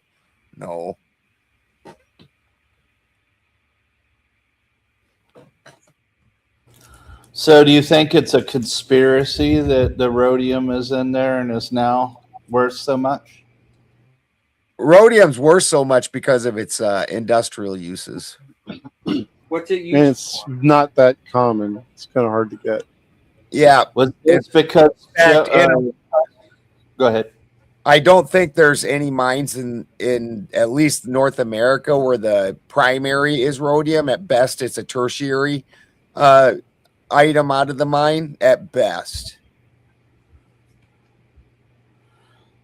Now, I just hear a voice in the wind talking about Prescott Bush being a China shill.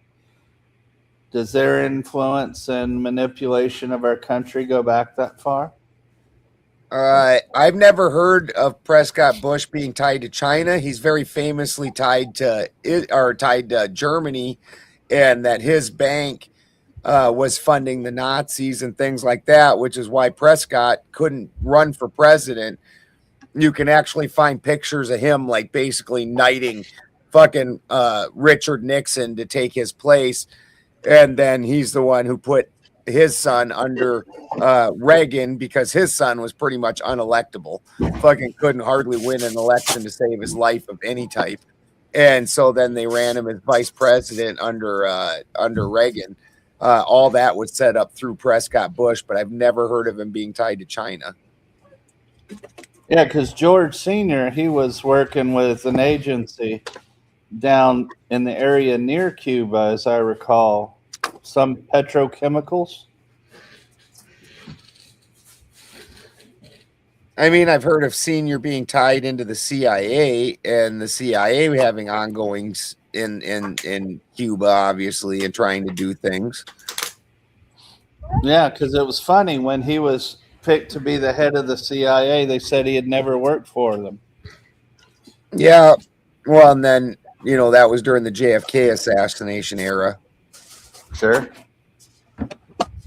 You know, which obviously surrounded Cuba quite a bit also. Now, as I recall, that there was a lot of U.S. investment in Cuba for refining and oil assets. Was that also true?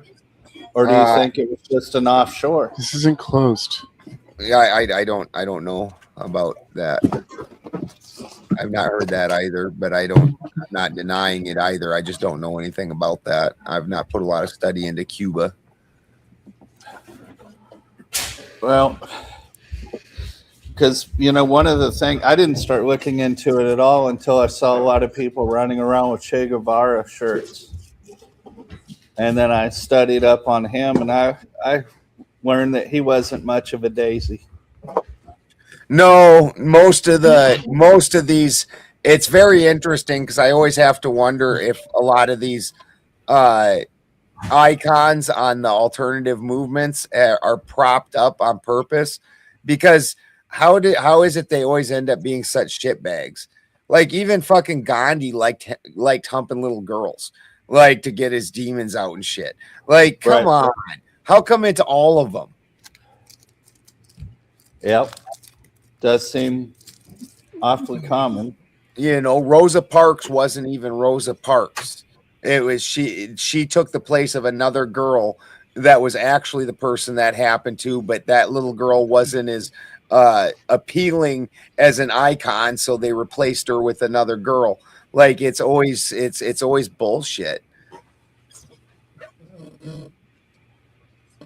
So 1984 wasn't totally out of reality, talking about the revision and deletion of historical events?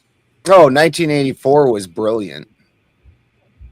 1984 was absolutely brilliant. Yeah, I agree. But if you're in the conspiracy community, though, what the conspiracy community would say about that was that 1984's revelation of the method, where these people were fucking. He was an inside man. He wasn't one of us. He was one of the people that is in the class of people that does this shit. I believe, wasn't it his brother or something that was. I can't remember exactly. Cheney, help me out here. Well, yeah, they were. One, he fought in the war in Spain, then he came back, and then Ingsoc is for the English socialist. Is that along the line they're talking about? His brother was the head of one of these social engineering programs. Yeah. I think. Or his brother-in-law. It was something along that lines. And so basically he was getting the information directly from the people doing it. And John Hinckley was the neighbor of Bush. No shit. Hinckley, who's out now and making music, that is one of the most mind-blowing things to me in the world. And in fact was a very up and coming concert star until people figured out, hey, you're the dude who shot Reagan. Like that dude got away with that for a long time doing concerts, and people didn't even realize you tried to assassinate Reagan. Like, wow.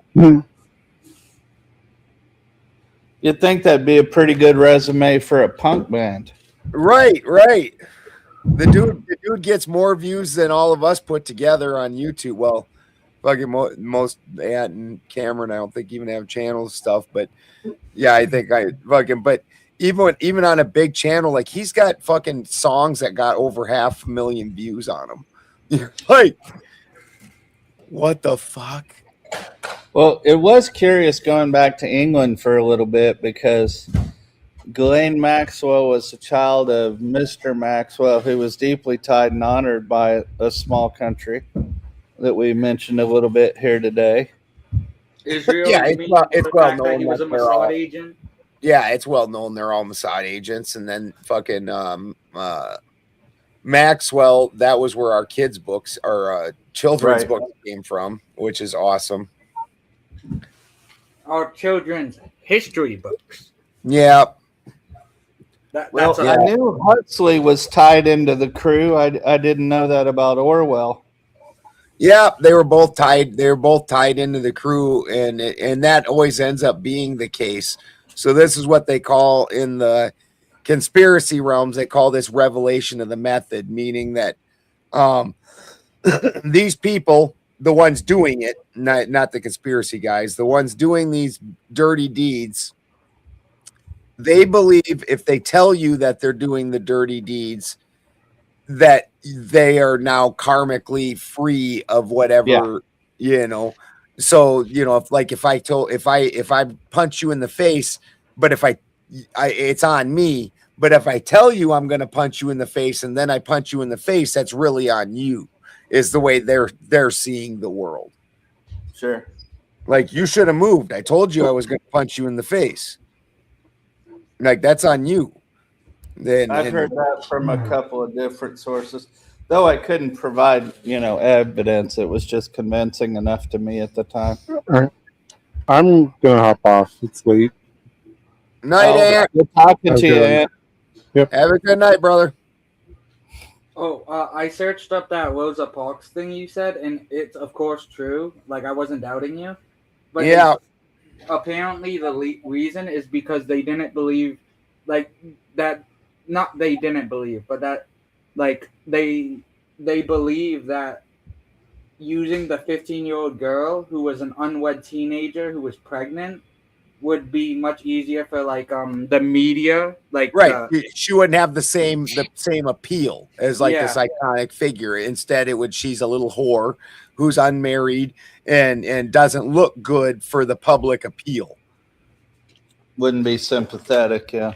Not that I wouldn't have said that about her, but Yeah, we would all be cool, but that was a different time too. Yeah. And so Rosa Parks herself wasn't even actually Rosa Parks. That was this other little girl that Cameron's talking about. And it always ends up being the case. It's like, even the fucking alternative movements, it turns out that they're all fucking fixed, and that the leaders in those are always horrible people, or somebody that was put into place. Absolutely. Well, I think that I'm reaching my end here too. If I can tap out, guys, it's been good. Yeah, I didn't realize it was 12:40. That's crazy. So hey, good night, everybody. It was good reading the chat and having the conversations. Night, night. Good Good night, guys. Thanks for coming on. Blessed. Yeah, I have to return that. There you go, Per.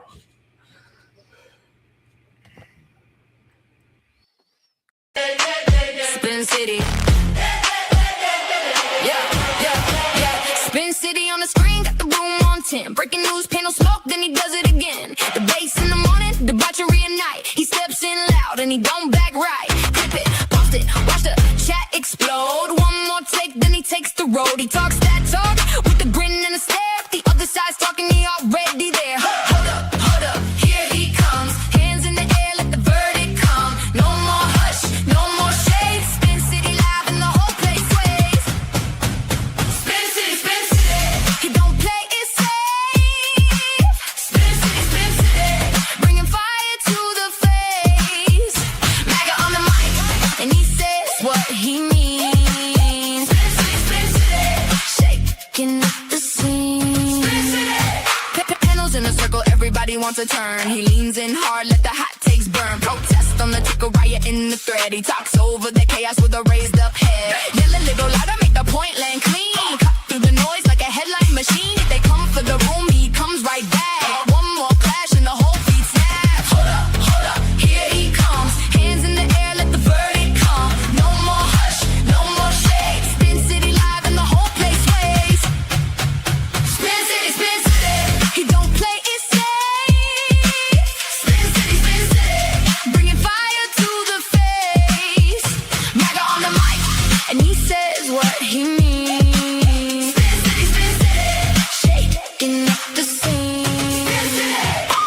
Chats get hot and the comments fly. He laughs at the noise and he calls it live. One more round, let the sparks go